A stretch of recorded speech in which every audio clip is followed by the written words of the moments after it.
This is Sports Chat with Nat. Well, welcome back to Sports Chat with Nat. I'm Nat. Master T is stuck in traffic. She is on her way. We got a treat for you guys tonight. Listen, if you haven't already, subscribe. YouTube, Facebook, it's up to you. Instagram, but follow us on Facebook to know when we're going live, okay? Now, before Master T get here, y'all know she don't like NBA and WNBA, so I'm going to go ahead and get that out the way. We are moving into Game 3 of the NBA Finals. If you haven't already signed up for the NBA Finals gift card giveaway, you still have time. I have my slips ready. If you've been watching me, you know that I put your name on the slip. You are entered into the contest, and you are entered, and you got to be present to win. Ask Vanessa Jonah Richardson and Vanessa Ackerman and Master Tui's mom. They won. All have won. I've given away 4 gift cards. I've been on air 4 seasons. I've given away 4 gift cards. This is the NBA Finals gift card. You must say in the comments, gift card giveaway, and say who you think gonna win. Pacers, OKC, say something. One or t'other. P for Pacers, O for OKC, it don't matter, but you got to say something. Say gift card giveaway, and I'll put your name up here, and you will be entered into the contest. Now let's get into it. It's Game 3. Now all of this is off my head. I'm not looking at the stats right now. I'm pulling them up, but Game 1 was lost when Halliburton shot that basket, that 3, and it was 0.3 seconds left in the game. Indiana had not led the entire game. The entire game belonged to OKC. But if you go back and watch the video, I said OKC was going to lose that game because they took their foot off their necks, and number 2, Indiana made a substitution of 5. I got to get this thing. My glass is dirty. I don't know why I do this every time I get up here. They made a substitution with 5 players at one time. OKC subbed, but they didn't sub all 5, which means they had some tired legs in there. When you start missing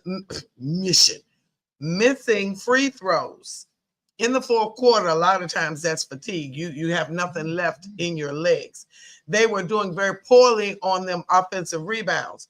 And, you know, I'm a stickler for rebounding. Box out and get your rebound. You got 2 7-footers. You didn't have both of them on the floor at the end of the game. I thought that was a poor decision.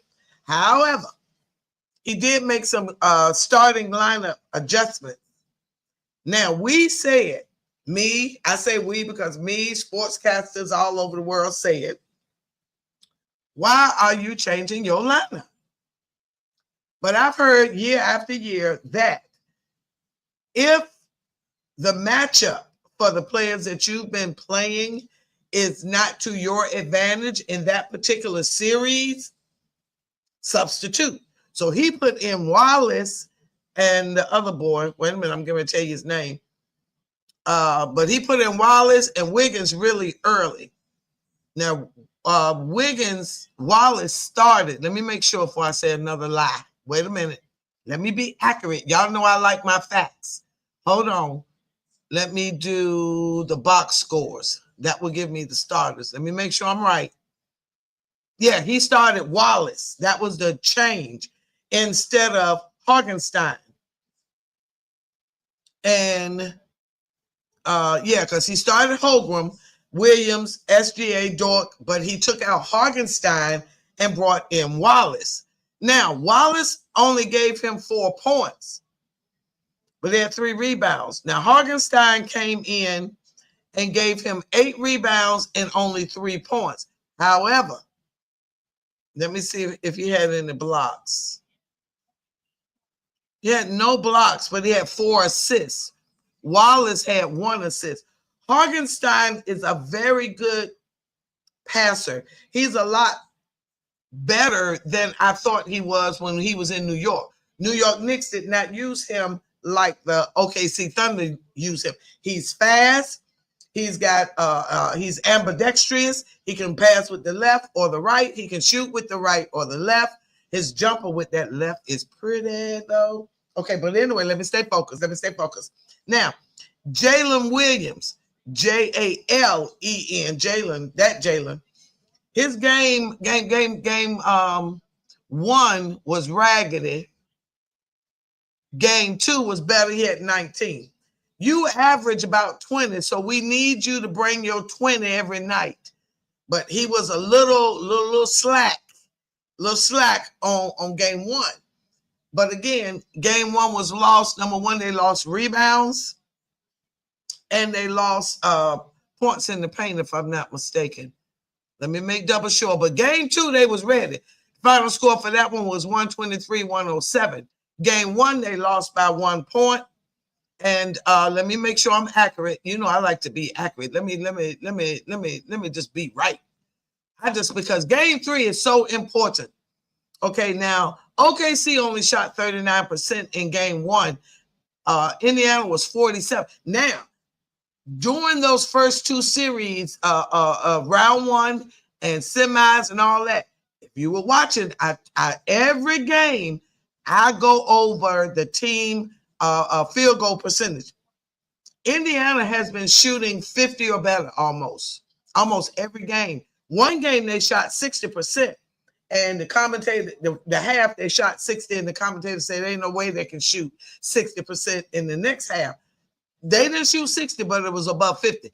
But they shot 47% in game 1. OKC was only 39. 3-point, 46 for Indiana, 36 for OKC. Rebounds, here was the kicker. 56 for Indiana, 39 for OKC. Now let's go to game 2. Did they learn their lesson? Let's look. Let's see. Here we go. OKC field goal percentage 48.8. Indiana 45.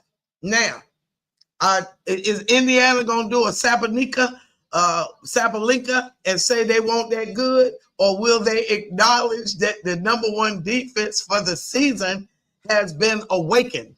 Okay, 3-pointers, 38.9% for OKC, 35 for Indiana. Rebounds, 43 for OKC and 35 for Indiana. And one more thing I wanted. Turnovers, they were about even. This time. Points in the paint advantage went to OKC. And the biggest lead was 23. Now, I said all of that to say this. Let me go back to one more thing. Indiana in game 2, all 5 of their starters scored in double figures. Perfect. OKC, 3 of the 5 scored in double figures, and Caruso and Wiggins off the bench added double figures. Now,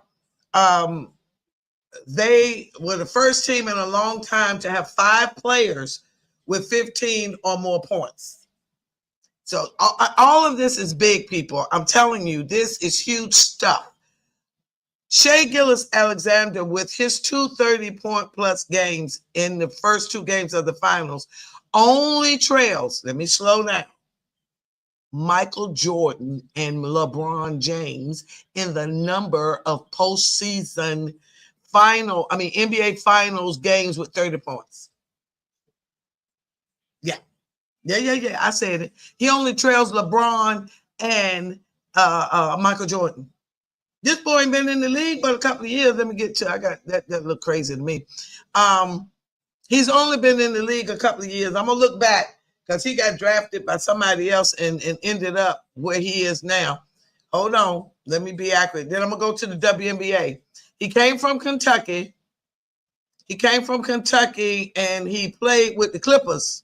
Clippers first, and then he went to, now he's at OKC. I'm just saying. So we glad he's 6'6". Now also, Michael Jordan, let me make double sure before I say it. I want to say Michael Jordan, but they are comparing him to Allen Iverson, a combination of Kobe and Allen Iverson AI. But hold on.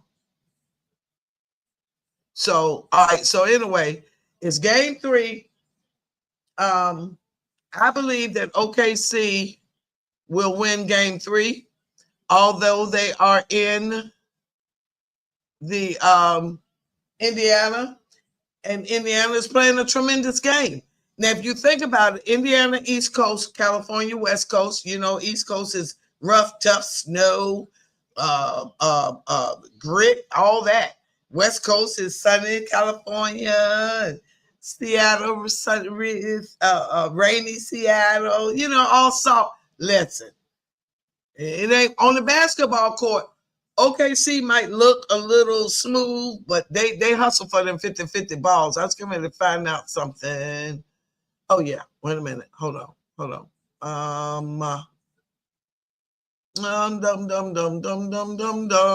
want to make sure before I say this. Michael. Yep, 6'6", the same height as Michael Jordan. That's what they said, and I wanted to make sure I heard it right. So, although Shea doesn't look that big, he's just as big as Michael Jordan. He's not the same weight.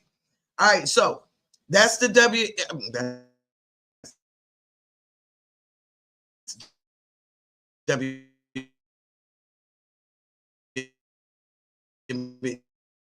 That's the NBA. I don't know why that's doing that. He scored 72 points in 2 games, and like I said, he only trails Michael Jordan and LeBron James. Now let's go to the WNBA. Angel Reese. Now, Caitlin Clark is out. I haven't checked the stats. They still showing up at the games, hoping Caitlin will get in the game. But Angel Reese, baby, call Lisa Leslie for a counseling session or something. Lisa, go get her. She over there, flagrant fouls. And yeah, that was unnecessary. That had nothing to do with the basketball play. She walked right up to the girl and pushed her down, kind of put her elbow in her. It would have been different if it had been a screen, but it didn't have nothing to do with a basketball play. So she got a flagrant. Now, she did get a double-double the other night. She had 15 rebounds and 10 points. Okay. But she going through so many games with not that many points. Let's look at the stats for the WNBA right now. Now, the New York Liberty, the reigning champ, is still undefeated. Minnesota Lynx, who I thought would beat the New York Liberty in the finals. I thought the Lynx would get it done, but they did not. All right, now, the Liberty went out and got Natasha Cloud. Now, I know y'all say, who is Natasha Cloud? I don't know who that is. Well, all right, you like Caitlin Clark? You need to see Natasha Cloud. Now, she's a beast. She's a beast. She ain't cutesy looking all no. She got the cornrows and she gonna knock you down like a freight train. But her assist, let me tell you.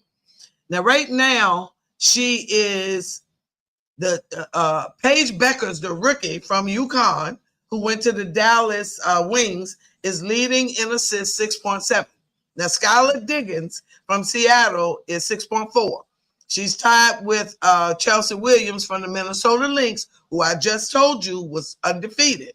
All right, now those two are tied at 6.4. Natasha Cloud, who I just mentioned, joined the New York Liberty, is now 6.2 assists per game. And Kelsey Plum, who Caitlin Clark passed her record for all of the points in the college NCAA. That's who Caitlin Clark passed, Kelsey Plum. All right, she's number 5. Now, go back. Points, Naphasia Collier, who was the co-founder of that new league that they started, the 3-on-3. She's leading. Asia Wilson, 3-time MVP, 22 points. Kelsey Plum, 21.8. Sites, B Sites from Washington Mystics, 20.6. And Sabrina Sabala from the Phoenix is 20.5. Now, rebounds, Angel Reese, 12.1. Now, she is the youngest WNBA player to hit 500 points and 500 rebounds. That's up here, guys. I ain't looking at no paper. Okay. Second, Jonquel Jones from New York Liberty, the defending champions, 10.3. Aja Wilson, reigning MVP, 9.9 in third place. Kiki Afrin, who was the star that stepped up when the girl went down at USC. Did everybody, Juju, when Juju went down. All right, she's a rookie as well. She's number 4 with 9.4 rebounds. And see what Jones' first name is. I want to say it's Bree, but I want to make sure I'm right. But I don't think it's Bree. Bree plays for Atlanta. Let me make sure I got the name right. Brianna. It's Brianna. Okay, Brianna. All right, Brianna. All right, so here we go.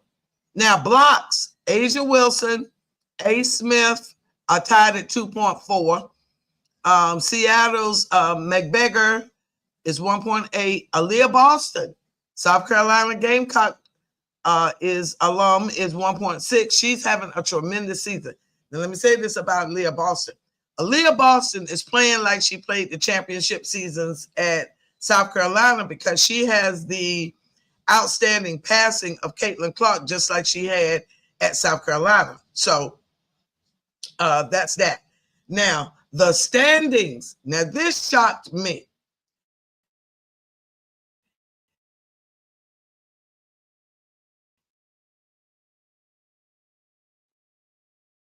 New York Liberty and the Minnesota Lynx are least. Both of those teams are undefeated. However, the Atlanta Dream is sitting in third place at 6.3. Phoenix Suns are sitting in fourth place at 6.4. And the Las Vegas Aces with Aja Wilson are at 4.3. Seattle, Indiana has dropped since Caitlin Clark has been out. Seeking their third straight 10-0 start. That's the Minnesota Lynx. And I just told you, Naphasia Collier is leading in scoring, and they are still undefeated. Now, I think I was going to pick them to win the championship this year, but now that the New York Liberty has added Natasha Cloud, I don't know about that. Now, the Chicago Sky is struggling. They fired Teresa Witherspoon last year. I still say this week again that I believe they should hire a former WNBA champion or player to lead that Chicago Sky. That man don't know what he's doing. I don't care where he coached before. He doesn't have a connection with them because that team wasn't horrible last year, but Teresa Witherspoon was able to get something out of them. He's not getting anything out of them because currently they are 2-6, 3 from the bottom. The Dallas Wings are have 1-9, Connecticut 2-7, and Chicago 2-6. I'm just saying, I don't like what's going on with them. They're averaging 76 points a game, which isn't horrible, but it's not beating the teams that they're playing because they got beat by somebody 90-something. They're just not looking good. That's all I'm going to say. They're not looking good. Okay? So that's that. Now, let me see if I got any other news to tell you about the WNBA. Now, the Liberty wants to go back to back. They say they're hungry for more. They look really, really, really, really good, and adding Natasha Cloud really makes them almost unstoppable. They beat Chicago the other night, 85-66. Somebody else beat them 90-something to 50. This is sad. It's just sad. They need to stop. Now, can the Lynx and the Liberty remain undefeated before they meet? I think so. I do believe that they can stay undefeated because both of them, Naphasia Collier and Breanna Stewart were the two that started the league. Unrivaled. That was the name of the league, Unrivaled. That was what they started. So now that's WNBA and NBA. Let me see what else I got to tell you about the NBA before I move on. They're trying to trade. Look, the Knicks have fired Thibodeau, who was a good coach back in the day. But I told y'all last year he was going to get fired. He lasted this year and did a little bit better, but he got fired. I told y'all it was going to happen because he was not playing those players right. But anyway, they tried to talk to the coach from Dallas, Jason Kidd. They said, no way. Houston Rockets, Ademi Omi Adoko, the boy from Boston that got fired for messing with the man's wife. They said, nope, can't talk to him. And Minnesota Timberwolves, Chris Fitch, they said, you can't talk to him either. Now, I don't know who they're going to get, but there's some assistants out there on these championship teams that are valuable that you should go after. They're not giving up their head coach. Forget it, New York. And the coach from Vanderbilt, who it was the former coach for Bridges, Jalen Brunson, and the other Villanova boy. I can't call his name right now. Josh Hart. All right, but he said, I ain't coming. I don't want the pressure. I'm staying at Vanderbilt. I'm staying there. I ain't coming. Villanova, I ain't coming. Wherever he at, he ain't coming. Okay, so that's that. Then wait a minute. I got some more news. Let me make sure. Now, the defense of OKC shut down Halliburton and Pascal Siakam. Now, Pascal was the MVP for the Eastern Conference Final. He gives you about 20 plus points every game and quite a few rebounds. They shut him down. OKC's defense, and I said it and been saying it, the way they do their help defense, soon as you get the ball, they swarm over there to you and they get you. Durant is struggling trying to find the team. And Jaylen Brown had surgery. Hold on, I'm having a hot flash. Let me get my fan. I'm having all these hot flashes lately. I might just be excited for game 3. What y'all think? All right, here we go. Master T should be joining us shortly. As soon as I get a word from her, she's home. She should be popping up here in a minute. And then when Master T is ready, guess what? I'm going to bring our special guests up here too at the same time. And y'all going to be so surprised. Listen, when I tell you all things happen for a reason, and when I met this man, I'm going to save that for when he come up here. He should be up here in a minute. Because she said she coming. All right, so what else? Let me see, make sure. Oh, yeah. Thanks, players, coaches, and fans. Well, Thibodeau took out an ad. Yeah, you welcome. But we tried to tell you you needed the sub. Now, Jaylen Brown had knee surgery on that right knee that was bruised. He's expected to be available when training camp starts without limitation. All right, so that was Wednesday, today. He had his surgery. All right, let's see what else I got to tell you. Halliburton is not limited. Now, they claim he had a leg issue. I don't believe it was no leg issue. It was called defense. Defense from the OKC Thunder was what it was. He had 5 turnovers and only 17 points. He had 5 points in the first half. Come on now. Now, I did say he was going to come alive in the fourth quarter, which he did. And you also have to watch him because he hit them corner threes. They lead the NBA in corner threes. Now, first quarter, he's had 15 points, 6 of 16. In the fourth quarter, 16 points. That was this series. All right, here we go. Let me see. Hold on, Chef. She should be here in just a second. And then we're going to bring you both on at the same time. And we're going to have us a good time. I am so excited. I'm so excited. And I just can't hide it. We got a special guest for you. Yes, we do. I'm so excited. And I just can't hide it. I can't wait for you to hear what he got to tell you. Okay, she home. Hold on. Wait a minute.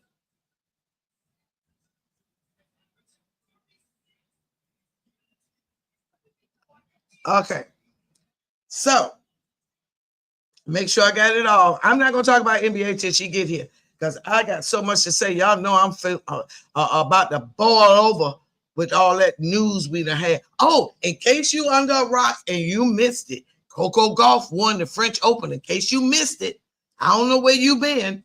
And I don't know where you been, and I don't know if you heard it, but Sabalenka tried to say she won not because Coco was so good, but because she made mistakes. Ooh, that was so ugly. She made a racial comment.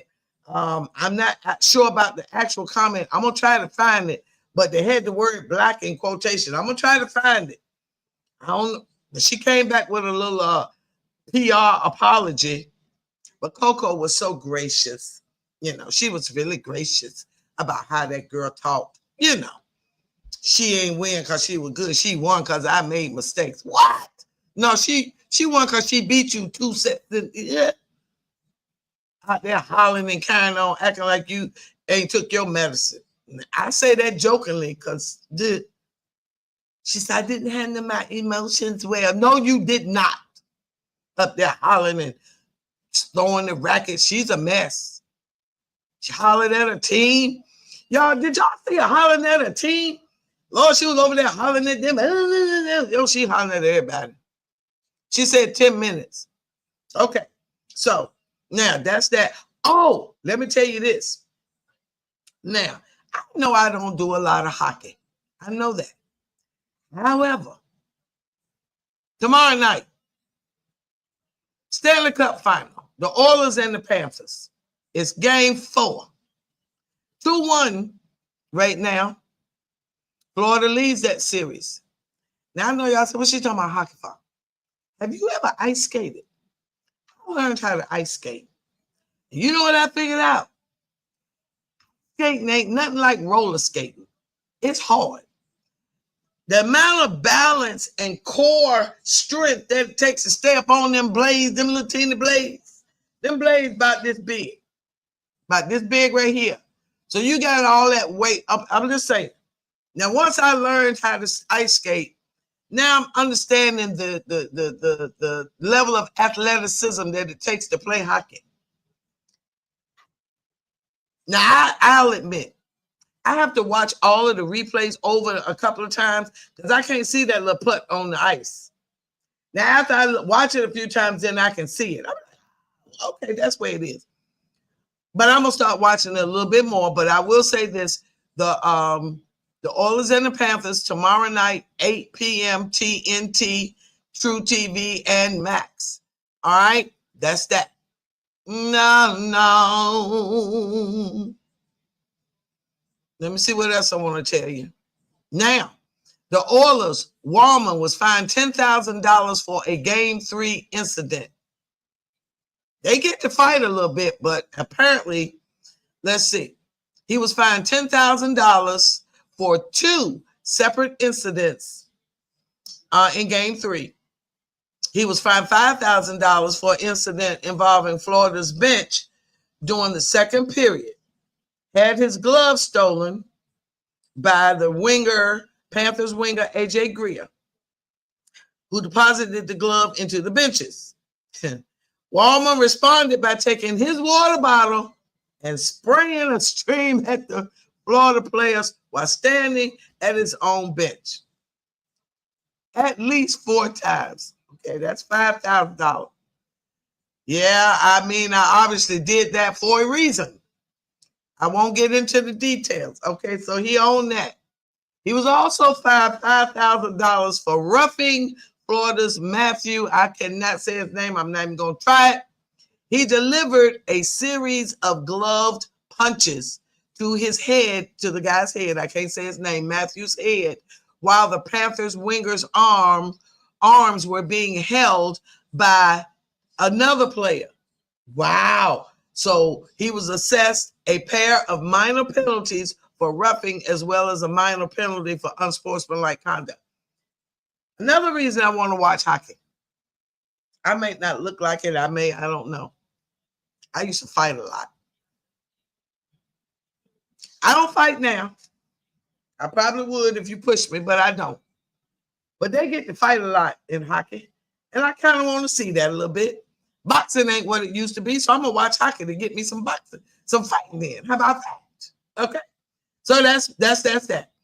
Coco won. Let me see what else I gotta tell you.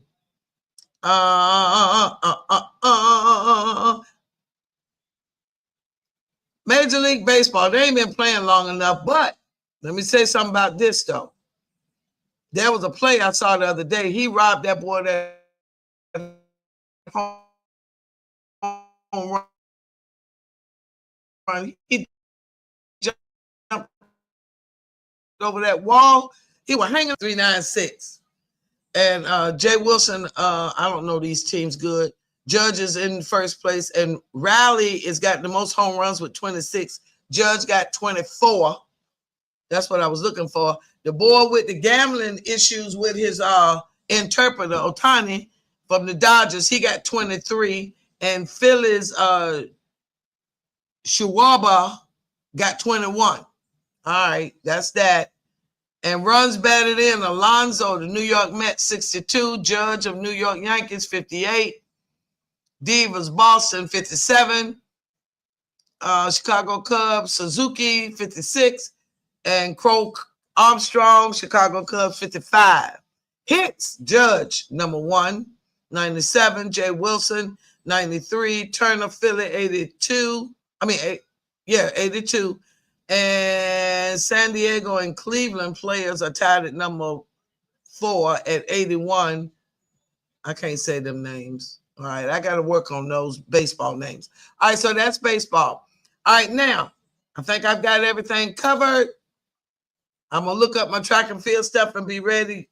Chef T,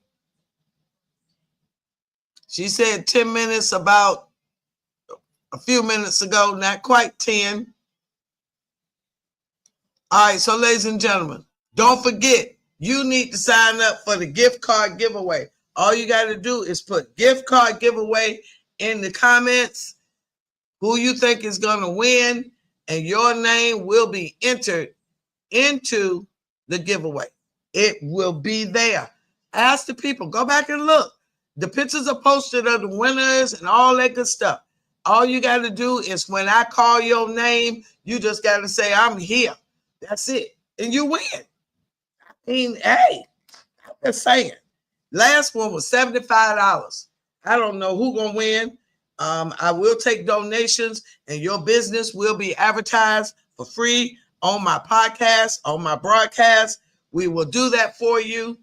And your donation will go into the pot for the gift card giveaway.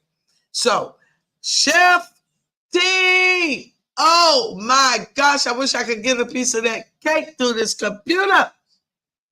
Oh, Master T is on her way, but I'm going to just go ahead and add you in. There you go. How you doing? I'm doing good. Can you hear me good? I hear you great. I like that background. That yes, like you know I'm all. No, that's South Carolina that? State Bulldogs. Oh, the Bulldogs. Oh, okay. Well, both of y'all red and white. I ain't know. But you anyway, know, they garnered in black. We garnered in blue. Oh, you being so specific, like fuchsia yes, pink. I have to be because okay. this is lineage. Okay, I take that. I will take that. Okay. Now, so since you got all your Steelers stuff, I thought I'd throw in my Washington Commanders. Oh, well, listen. Let me say this about the Washington Commanders. Turned down an opportunity to be an NFL cheerleader with the Washington Redskins. I didn't even have to do number show up because my friend was on there. I said, no way, no how. Oh, no. Oh, no. I can't do that. Washington. And I was still crazy. I turned it down. I didn't want to hear nothing else about it. I wish I would go back to the Redskins, though. I like that name so much better. I still call y'all the Redskins. So I wish they'd go to Washington Negroes. Leave it up to Magic, they might. But you know what? I really don't. The Commanders just, I don't know. I guess it's growing on me. It's growing on me, but I'm not crazy about it. I'm being silly, but I really knew there was one that was out there, Washington Red Tails. That's for the Tuskegee Airmen. Okay. And they had it, because they had the red tail on the back of their planes. That's true. That'd be fly. That would, but they can't go there. Well, they should. Maybe they should, but they won't. That's the only thing about that. That's the only thing about City. That was Chocolate City before Atlanta. It really was. Some people don't know that, but it was. They had the coolest man in town. Yeah. he got reelected a couple times. 2-3 times. That should tell you a whole lot. That was the funniest thing to me, that he got elected multiple times with all of that extra baggage. I was like, what? Come on with it. But anyway, he did. And they say we can't stick together. But we can when we want to. Ask Montgomery. But we don't have that same mentality now. It's more crab. I got mine, you get yours when you get yours. That's the only thing I don't like about that. But ladies and gentlemen, I'm waiting for Master T, but what I'm going to do, I was going to wait for, but he's here. And I just got to set this up. Now, Vanessa has your flyers and things, and she's posted those on our pages. But ladies and gentlemen, this man here,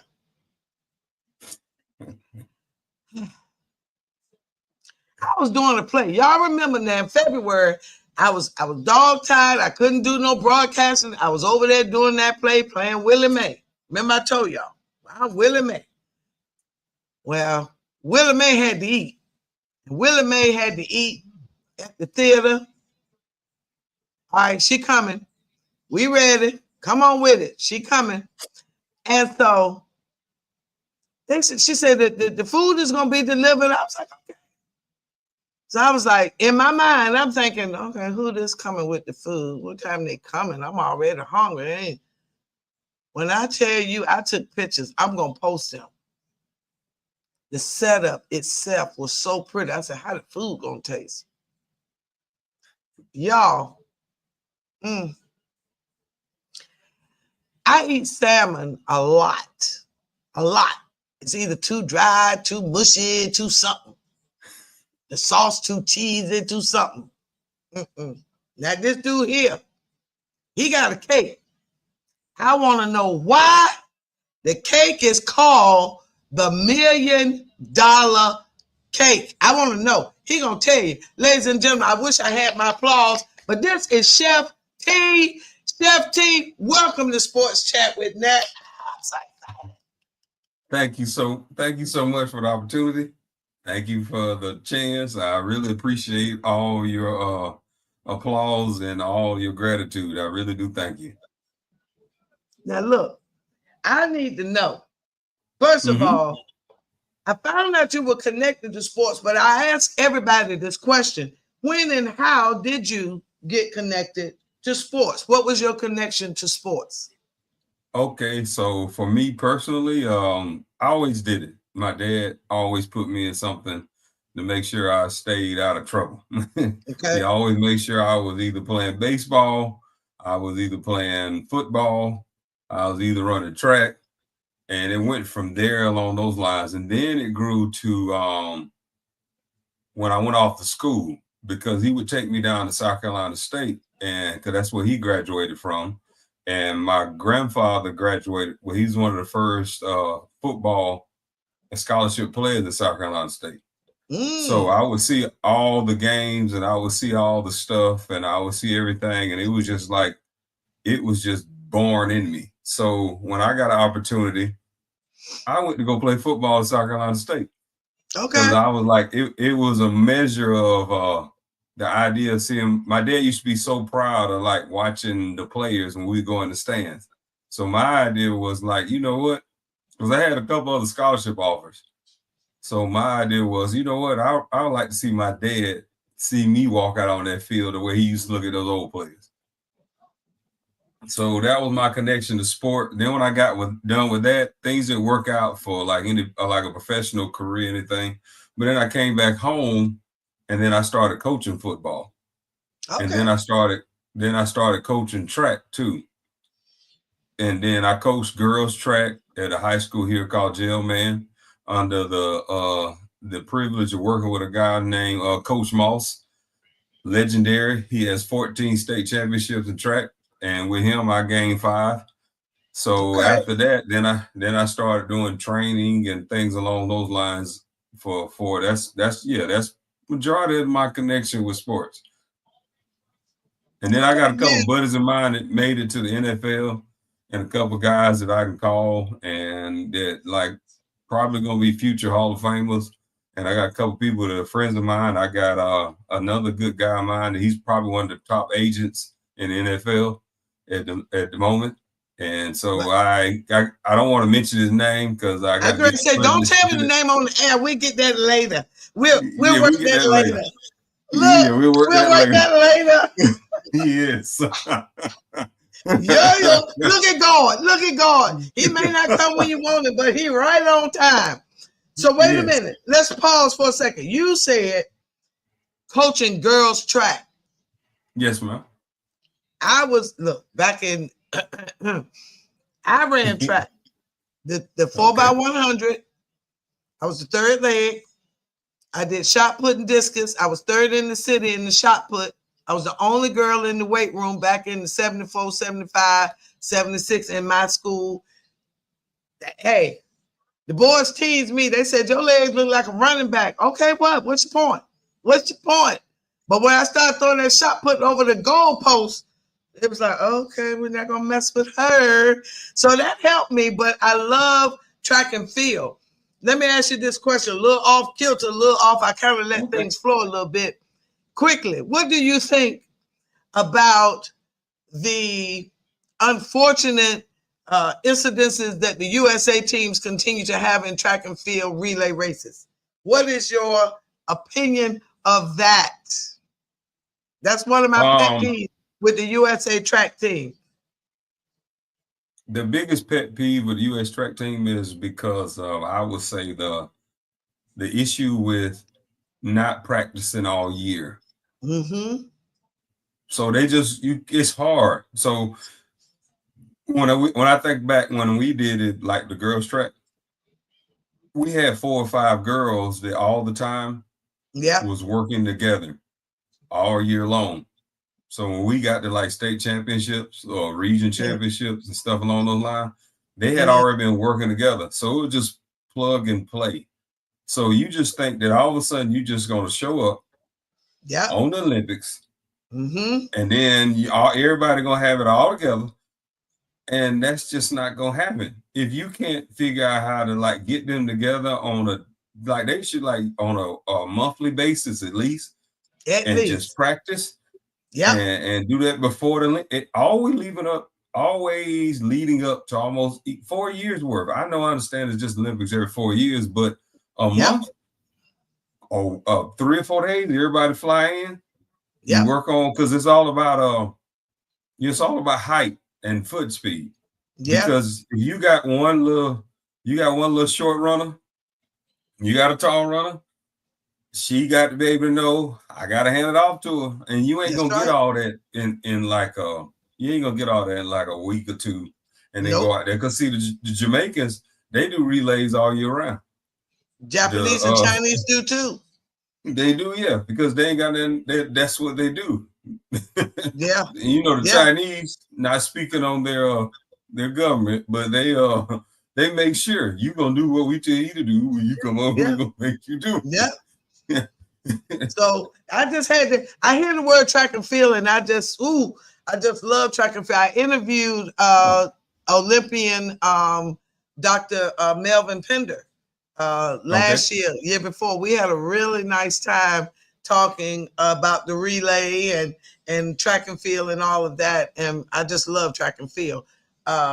So now, so you won the state championships, and you say you didn't necessarily make it to the NFL level. However, your sport of choice to watch, is it football, track and field, or baseball? I heard you mention baseball. What is your favorite sport to watch and or play? My favorite sport to watch is college football. Oh, okay. Because them boys are still hungry. Yeah. So they lay it all on the line. I know everybody talk about the NIL stuff, and these boys need to get paid because these schools making plenty of money, the coaches making plenty of money off of their backs. And a lot of people don't associate the money with the fact of there's other scholarship programs out there that don't make any money. Mm-hmm. And this is not no knock on anybody else. Nobody shows up. No big crowds coming to see tennis. No big crowds are coming to see golf tournaments. No big crowds are coming to see all that stuff like that. They go see us play these big stadiums in the basketball stadium and all that stuff like that. And we hold, so these boys out there getting this money now, I understand it. And see, what's going to make college football even great is because now you're going to see who can really coach. Because guess what? Because now people act like they talk about NIL. A lot of these boys are getting paid under the table anyway. True. Now it's all about now they can get their money outright. So now you either got to be cool with them, understand the dynamic of them. And I'm looking forward to it because I feel like it's gonna make you're gonna see who really can coach and not just pay under the table and get their kids. But if I had to pick what I like to play now, I like to play golf. Okay. Golf is good for me as a stress reliever because you and that little ball, y'all you can literally have a conversation at little ball because guess what? You don't have to worry about nothing else. If you got anything else on your mind for the day, if you and the missus done got to arguing, or you and the husband done got to arguing, if you got the job on your mind, all that stuff like that, that little ball would take a turn on you. You have to have a totally clear head. Okay. I mean, I'm talking about your head have to be like totally clear so you can go out there and just play and enjoy being athletic. A lot of people think like golf, they look at golf, man, I just left yesterday. Mm-mm. It ain't nothing that you just go out there and just do. You got to have some kind of athletic ability all the way around. Yeah. And then like your back will be sore, your ribs will be sore after about 4 hours worth of golf. So golf is the one I like to play. And I recently got into racing. Formula One. Okay. Now, Master T is getting ready to log on. She works at NASCAR as a nurse for she's been at the track. So she's getting ready to log on right now. And I'm glad you said that. But go ahead, finish. So Formula One? Yeah, I like Formula One. I like because I got to remember his name. It's just off the top of my head. But Ferrari has his first black driver. Did you say first black driver? Yeah, Ferrari. Okay.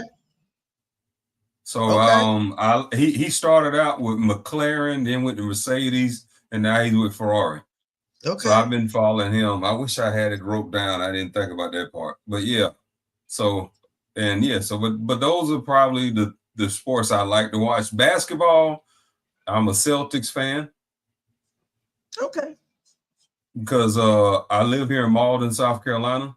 Mm-hmm. The home of Kevin Garnett.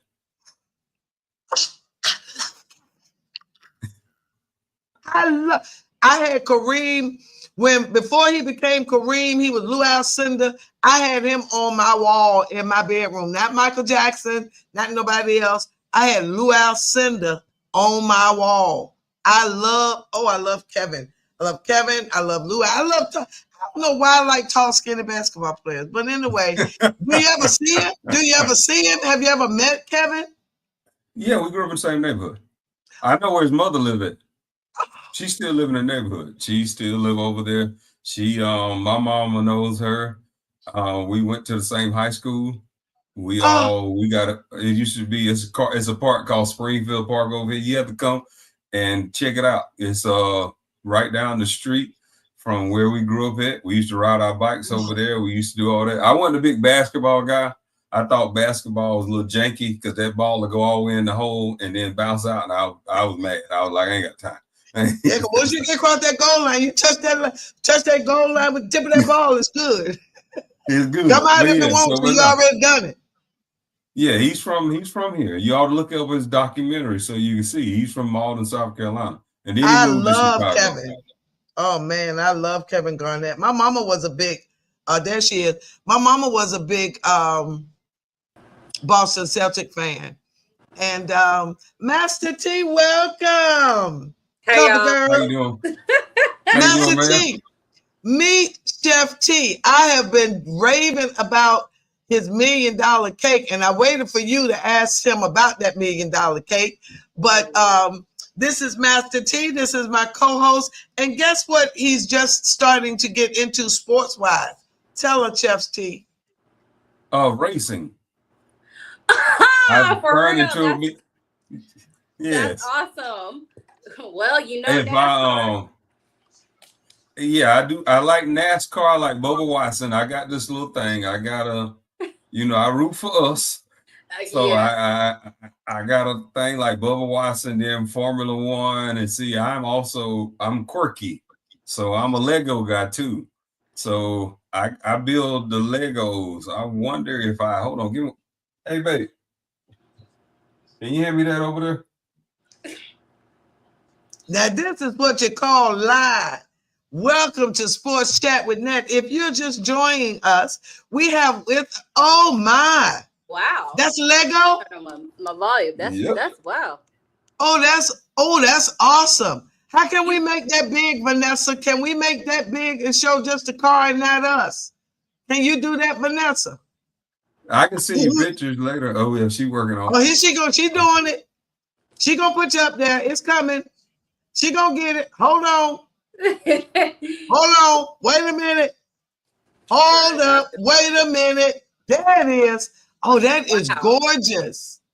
Did you make that? No, I put it together. It's a Lego. It's 1,831 pieces. Wow. Oh my gosh. Yeah, turn it all the way around. That is absolutely gorgeous. How long did that take you? The wheels turn. It took me about 3 days in total because I still had to work. I had still to get my money. Okay. Wow, that's absolutely gorgeous. Thank you, Vanessa. This is called live special guest Chef T. So now we see that Washington jersey back there. I was about to ask. Well, yes, I was about to ask that, but so obviously you're a Commanders fan. Yes. Okay. Got to be. I mean, we the hottest thing smoking right now. There's trouble in the streets. Well, I've heard them say that they predicting Jaden to be in the top MVP conversation this year. Well, we hope so, because remember last year we thought that was CJ for a year too, but Yes. Okay, hold up. So I know you're still a fan. What is your team? Show it, Master T. Of course. I'm sorry. I'm sorry. Excuse you. Don't. No, you didn't. No, I'm sorry. I swear on my soul, I really do feel bad. Y'all had all that. Feel bad for her? How can you feel bad for her? Because they ain't never won nothing. Y'all haven't either. We got 3 Super Bowls. How many Falcons got? 3. Okay, When y'all get 3? I know the one recently became good though. Recently, after y'all changed y'all's names a couple times, y'all. I'm just trying to figure out. Y'all ain't got a name. We got Washington has 3 Super Bowls. Were you alive during these Super Bowls? Yes, for 2 of them. Okay, 92 against the Bills, 88 against the Broncos, and 83 against the Dolphins. Okay. And I graduated. You were alive in 88. I was born in. I'm sorry. I just look good for 45. Okay, so he was alive at 88. My daughter getting ready to be 45. I'm like, I guess you were alive at 88. I mean, I was. I was getting Wow. obviously at 45. You know, I'm 45. I was born in 1980. Okay. Wow. I did not know that. Well, thank you for the little info. Yeah. 3 Super Bowls. Now, Okay, I just want to say, I really do not like how every time when I say I'm from a Falcons fan, obviously I rep my teams. I'm doing the baseball thing today. I was feeling very. You're from the city. I get it. Exactly. You're supposed to be for your team. That does not mean I cannot feel bad for you. I'm not from can feel Pittsburgh, bad. but I can feel bad for you. Let's pose this question then. Who do you feel more bad for? What team do you really do feel like sorry for when people tell you like I'm a fan of them? And don't just say Atlanta just because. I need some real like everybody always wants to say when I'm like, oh, I'm a Falcons fan, they be like, oh, I'm sorry for you. But I'm like, you're just saying that just because. What is the team for real? If somebody said I am this team, like you be like, all right, yeah, that's the Okay, so I have 2 of them. Okay. One is in college and one is in the NFL.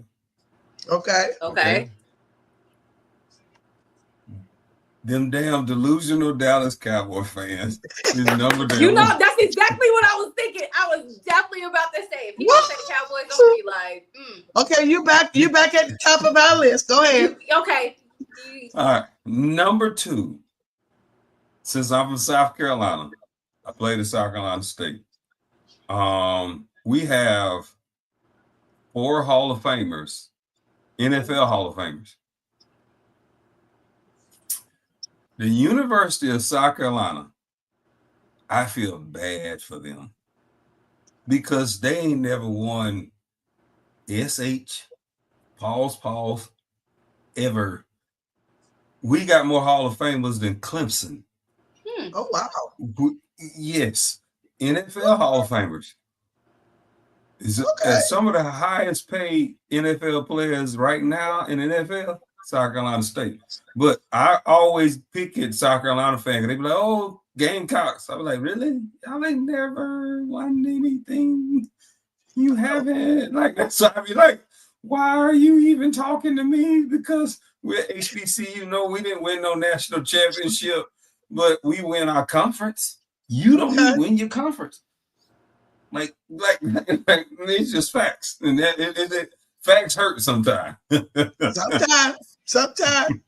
All right, so yeah, those are my 2 pity party folk. I'd be like, man, Cowboys, y'all got to stop right now. Are you saying Cowboys also because you're in your division and they're also like a division rival? This was probably Cowboy fans are the most ignorant dummies I've ever met in my life. They just say stuff that don't make sense. Like, because they got this constant hope that the late 80s, the early 90s are coming back. And they're not. They only gonna come back when somebody who is almost 90 years old leave this world. It's just that simple. Bad karma. I don't care. I seen the pictures. Arkansas. I ain't saying nothing. But yeah, it's karma. It's just what it is. Like it ain't. I don't care what nobody say. It's just facts.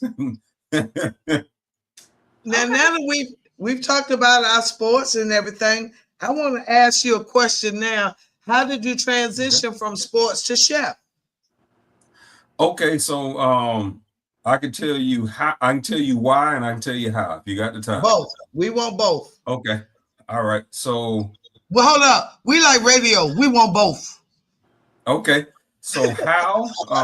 I grew up in a home with sports. My mother was working in the food industry. She was a manager of school's cafeteria. My grandmother was too. So I grew up around cooking all the time. My dad grew his own vegetables because we're from South Carolina. So it was back then up here in Greenville, South Carolina. It was more rural at that time. And so he grew his own vegetables. That's how he grew up. My mama, we have pea parties. That's what I like. That's what he's calling them. When she would bag up green beans and we would divide them out with the families and my uncles and all them. So I grew up around food all the time. I like to draw too. Like I said, I'm quirky in that way. So I would sit in the kitchen and be drawing like little comic book characters and stuff like that. My mom made me read. So I made her a deal that if I had to read, I got to read what I want to read. So she said, okay. So I would draw my own pictures and stuff like that. But in the meantime, we had a smaller house. So I had to sit in the kitchen at the kitchen table and draw and watch her cook. So I learned how to cook. So I was paying attention. And so then when I got to college, I was broke, got a food stamp card. And the best way to impress a girl in Orangeburg, South Carolina, when ain't no restaurants around, is to go to the grocery store and say, hey, come on over and get some dinner. And late at night. So, player move. Okay, like so then when I got, so then when later in life, when I came back to Greenville, I had my daughters and I was cooking and taking care of them, and then I went through a divorce. So this is the how I got here. And then I'll tell you the why. The how is because when I got a divorce, and I'm going to applaud my wife, because when I met her, I was dead broke.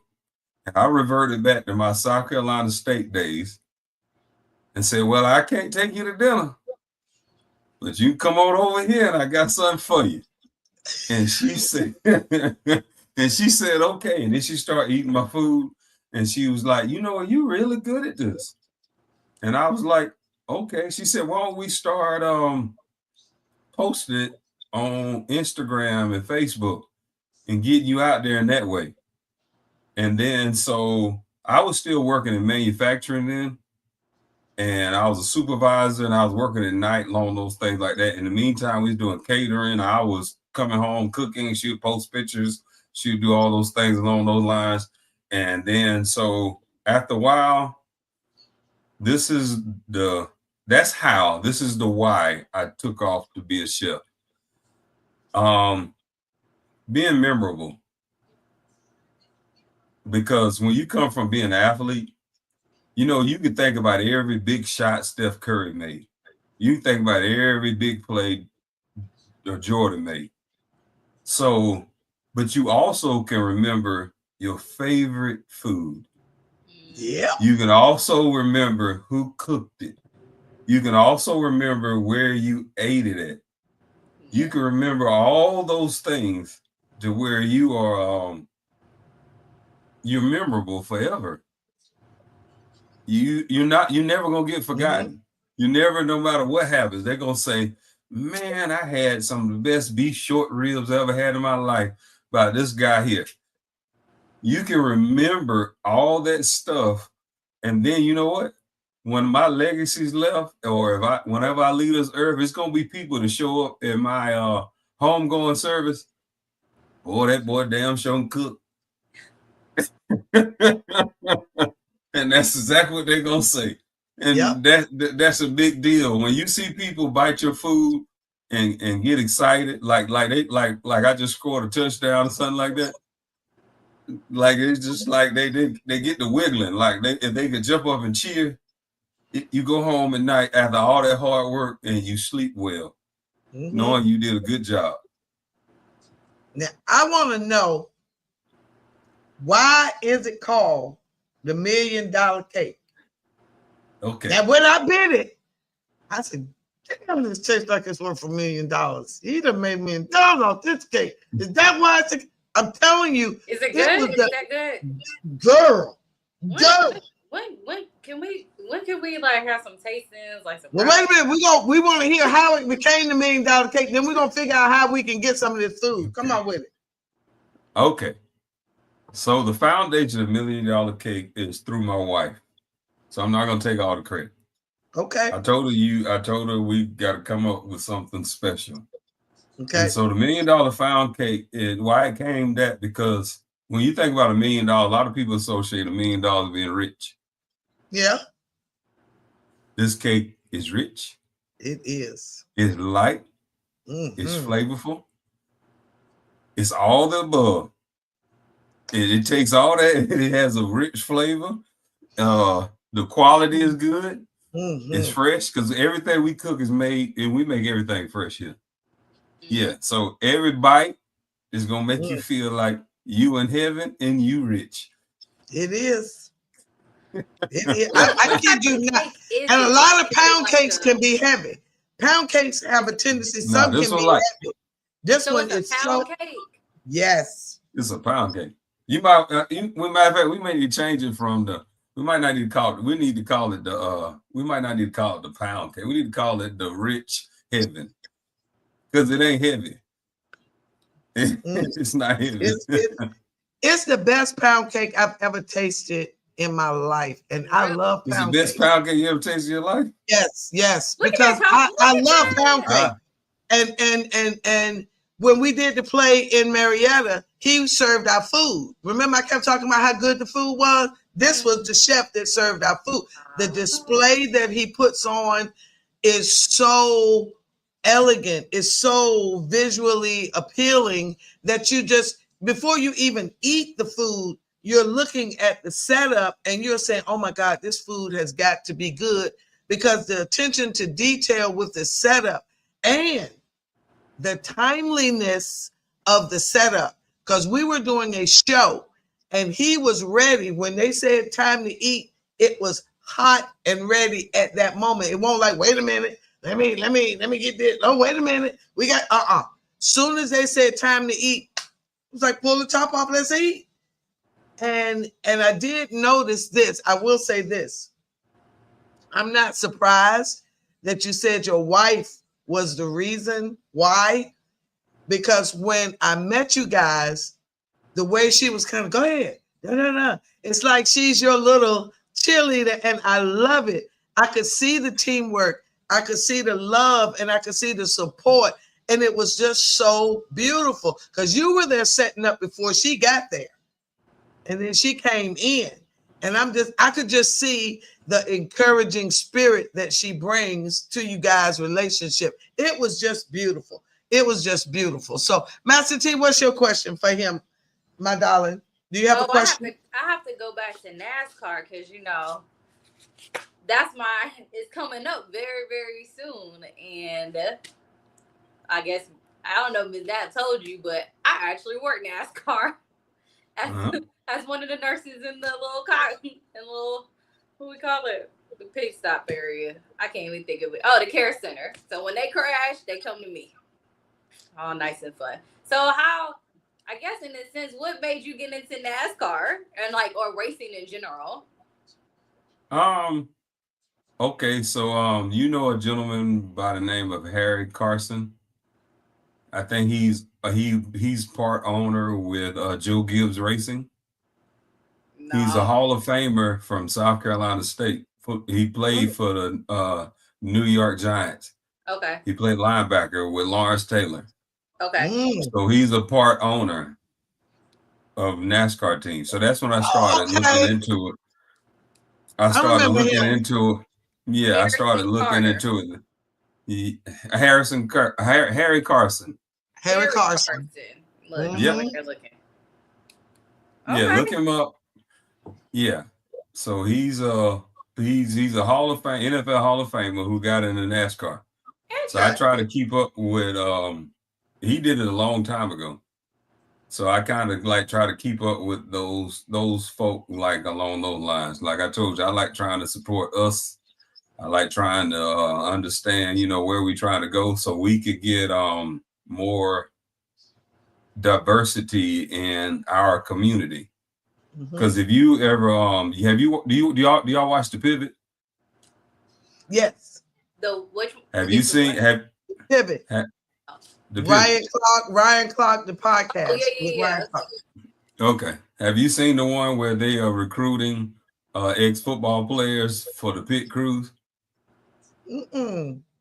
Yes, y'all gotta watch that because they taking these football players and putting them out there on the pit crews because they can turn them corners like nobody else can. But that's true because I remember what was it? Maybe it was about 2 races ago. A lot of times I've stayed in the care center because obviously if anybody gets hurt, I have to take care of them. But there was a point in time they like took us around and they were showing us on pit road and everything. And I remember when people did say like a lot of ex-football players do end up being part of the pit crew because those tires are super duper big. They're heavy, and like the football players who don't get a chance to get into the NFL, they'll end up transitioning over to that because it's very easy. Like, I won't say easy to them, but it's almost like they're getting the workout in that they want. They're still part of a sport. Like, just watching them, I'm like, these dudes are big. Like, wait, yeah,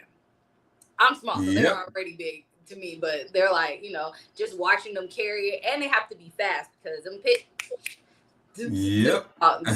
Exactly. So that's the reason why I'm starting to get into racing like that, because I just, you know, I want to I have a vision that where people of us who I've always they don't necessarily know all the opportunities out there.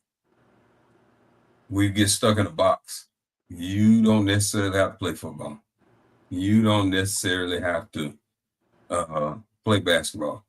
There's other things out there that where you can go do it. And if I had to tell any parent today, watch your kid.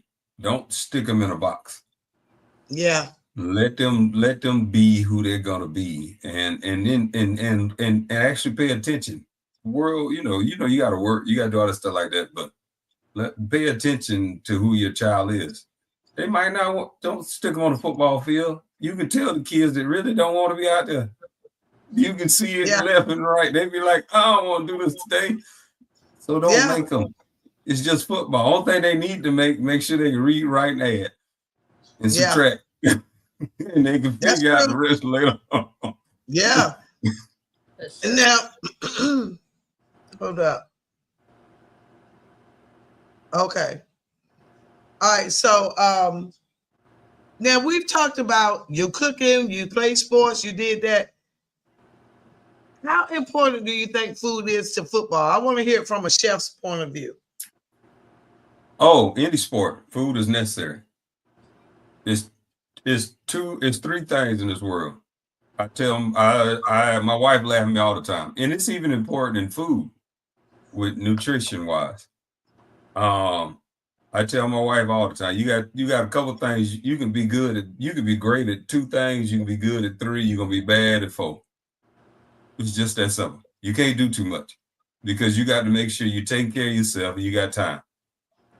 And it's just that, and because see, when I played ball, I would always so I didn't on Wednesday, I stopped drinking. Just being honest. On Thursday, I stopped having sex. Okay. On Friday, I made sure I ate all the food I could get in me for Saturday. Okay. So even on when I coached the girls track team, we have 2-day events.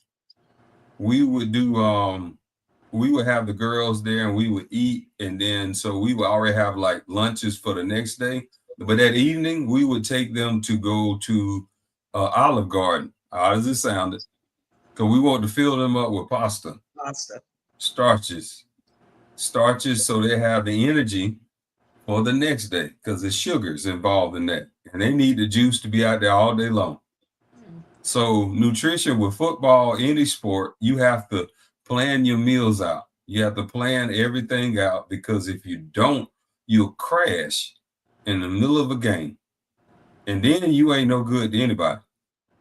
You literally it's almost helpful if like more of these teams at halftime had like snacks, because you'd be drained. And so with nutrition wise, we used to, and it's so, and technology is so much better now, and science so much better now. When I was in South Carolina State back in 98 to 2003, only place they used to take us to go to Ryan's. Okay. Wow. And then and you would get like fried chicken and all that. No, I need like vegetables. I need good starches. I need stuff that's gonna burn slow. I need, because a lot of people don't take that in consideration. Even before you go work out, you gotta think about, what did I eat earlier? because then it's like, is this a fast burning carb or a slow burning carb? What did I eat last night? How much fish did I eat this week? I need my omega-3s. How much beef did I eat this week? How much pork did I eat this week? A lot of people don't like pork. I get their story, but it's a protein, high in protein. A lot of people don't realize it. A pork chop is high in protein and really low in fat. You just have to do everything in moderation. My bodybuilding my co-captain coach, she's a bodybuilder. She eat pork chops all the time. Really? Yes. All the time. Yes. You just have to do it. And I don't eat pork, so it's kind of like, and I'm allergic to all seafood, so I have no omega-3. So you can get omega-3s and a couple other things. If I'm not mistaken, don't hold me to this. I'm pretty sure you can get it from like lamb. I do like lamb because it's grass fed and it's something that you can get omega-3 from. But then you also have your supplements. You can get there too. It's good for your joint health. It's good for your heart. It's good. It's actually good for your brain too. Mm-hmm. And so all those things along those lines. So you allergic to all seafood? Yeah, I have a lot of allergies. I'm allergic to all. I don't feel bad. I got like seasonal allergies. I went to the allergy specialist and they told me the only thing I wasn't allergic to, like seasonal wise, is cockroach poop. So I said, so I must need to live in the ghetto then. No, mine's is food wise. So people always, when I tell them what I'm allergic to, they're like, how do you live? How do you eat? Because I'm allergic to like the two main things that people eat most of the time, which is all fish. So I can't do no salmon, no fresh water, no salt water. And I'm allergic to all nuts. So no pecans, no almonds. So most people be like, no peanut butter or nothing. So people be looking like, how in the world do you eat? I survived in two places that have fish all the time, and that's Japan and New Orleans. I was you good. Yeah, you good. Yeah, I was about to say, because there's other stuff out there like lamb, of course, beef. You said you don't eat pork, but then I rarely eat beef too. It's mostly chicken. You could go tofu and well, you could go to it's turkey, but you could also go to other little things, small birds like quail and Cornish hens. They good. See, that's and then they got a different flavor than just chicken all the time. You do. It's a whole lot of things. I was like, wait, that sounds like that's and put you some apricot preserve on that Cornish hen, girl. Oh, and then look, and on top of that, you can go to duck. Yep. And ostrich. Ostrich. I've had duck. I've had duck once too. Ostrich, like, can you get that here? Yes, I can get you some shit. So then you can go, and then the other crazy thing is you can go to like antelope and goat. There's a lot of other options out there. All countries. No, antelope is African. No, I'm but just they farm. They bring them here to farm them. Ostriches in Africa, they bring ostriches here to farm them. Like so, yeah. See, there's a lot more options out there if you just look. And you live in Atlanta. Now, if I get all this in Greenville, you can get that in Atlanta. I promise you. We're gonna talk to you off the air, get all some of that good stuff. Right. Maybe I don't think we're gonna give all that right now. Well, we can get me like I just want to try some. Look, I ain't trying any of this food, but I just really want to try some okra, some fried okra, because I feel like you can make some great fried okra. Yeah, that's one of my best sellers on my food. Oh, there we go, right there. See, they found it. Didn't even. Oh, they kill it. It's devastating. Okra is amazing. Yes, it's amazing. So I grew up not eating okra, but when I started working for churches and we were selling the fried okra, I had to taste it to make sure it was good to serve. And boy, I was like, what you missing out on? So I don't eat it much now, but I've tried it. So I can't keep you were saying with your meal, so after You were saying what would be like if you're serving I know you said you gave like your girls on the track like starches before the track meet, right? And stuff like like the night before and stuff. So I guess like during the track meet and stuff, like what are you feeding them? And also like afterwards, like what are you for like athletes, what are you suggesting that they eat during and after? So during the track meet, we would want to keep them light with salads. Salads with like a lot of croutons on it. Because they still need to keep their energy level up. Because we didn't want them to get heavy and get sluggish. So then we would turn around and give them something along the lines of like grilled chicken breast or something along those lines. And then when after they ran out of that, we had peanut butter and jelly sandwiches too. Because they would want that right there. Like the peanut butter and jelly sandwiches was because at a track meet or something along those lines, you get like those processed hot dogs. And you get all that stuff like that. But see, so the little salad or that right along those lines to hold them over, and then right for a race, a Powerade and a peanut butter and jelly sandwich. Because you want that accelerated sugar to hit them fast. That was energy drink before energy drink. Yeah, right. Because the caffeine make you crash. And so that was the energy drink before energy drink. Now after the game, we just because they were kids, they going home with their parents, they just eat whatever they we'd drop them off at a fast food place and they eat whatever they want to eat. But and this is the other thing I tell a lot of people. This is my wife will tell you he does the weirdest stuff. But something I learned when I was in school. After a game, it's one of the best things, or after a lot of work, organ meat. Like liver, heart. Yeah. I never had heart. I had liver. I'm just naming random ones, but beef heart. Listen, it's high in iron. What that taste like? Do that taste like beef stew or something? You ain't gonna know the difference. Yeah, just you can grill it, you can stew it, you can do whatever you want with, but it's so high in iron. It replenishes your iron because your iron is key for you to be able to soak in oxygen. My sister was she was pregnant and she was having some issues with her pregnancy. And I told her, I got a trick for you. They said her oxygen, iron levels were low and blah, blah, blah. This because my little nephew was draining the life out of her. So I said, all right, I got a trick for you. I went and cooked a whole thing of liver. And she sat over there and ate it and felt 10 times better after it got in her belly. And spinach. Liver and onions? Yes. Yeah.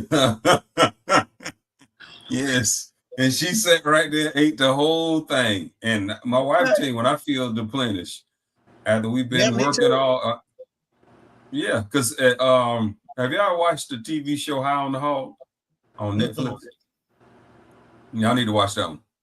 But there's a place in Charleston, that's what they do for a lot of the construction workers. They make liver and onions and grits and gravy. And for breakfast to get them started for the day. Wow. That's the starter, not bacon, not nothing else. Liver, onions, and grits. Wow. Okay.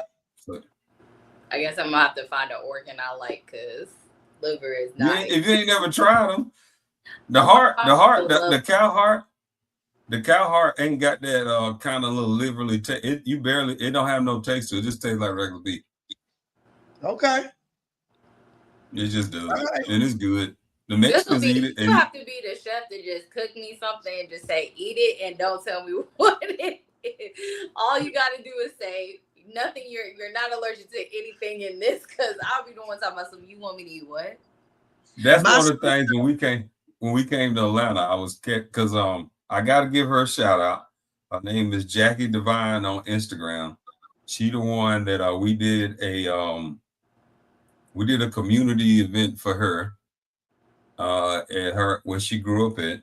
She's a very successful lady here in Greenville, and she the one said, "Hey, I got this play," and she was like, "Okay," and I said, "Okay," and well, she knew Amber, and she said, "So I'm going. Y'all go down there and provide for the play?" I said, "Yeah, I definitely give this a shot. This will be fun." And so she put us on, so I had to give her a shout out. But yeah, she'll tell you I called her like 30,000 times. Is there any allergies? Is there any? Because I know it's a whole cast of people. I was like, what do I need to keep all this at a certain thing? So yeah. Because we was at like an Airbnb, and I'm up at 5 o'clock in the morning cooking gumbo. Oh, sounds good. Grilling salmon. Not that part for me, but yes. It almost reminds me about when I was living in Japan. They would give me stuff, and I'd be like, what is this? Like, when I had raw horse meat for the first time, I was like, wow. Yeah, that was a delicacy in my area. It was called basashi, and I was like, oh my gosh. The first time my sister... I never had that.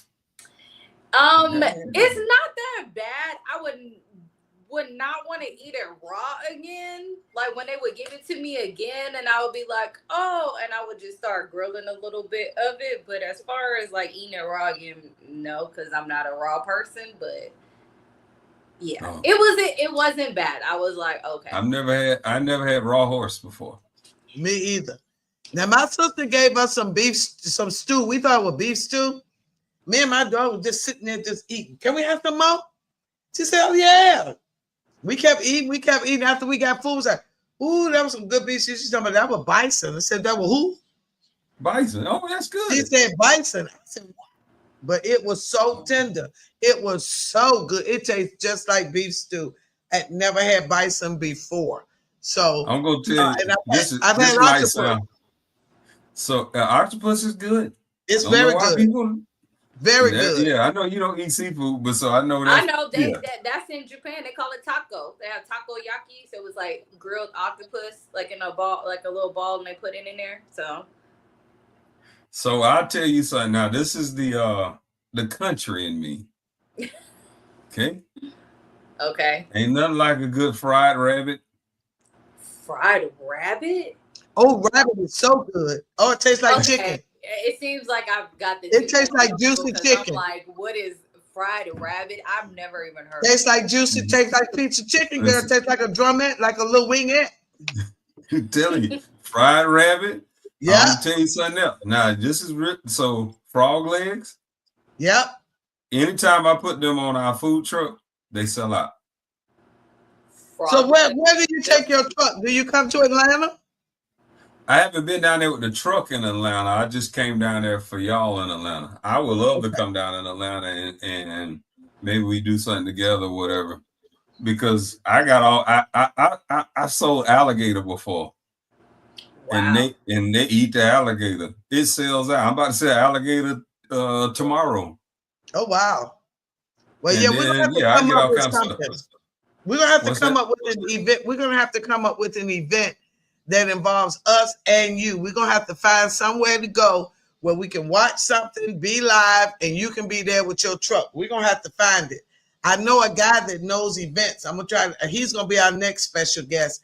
He does some recruiting for college athletes, but he has a connection to different coaches and teams and things.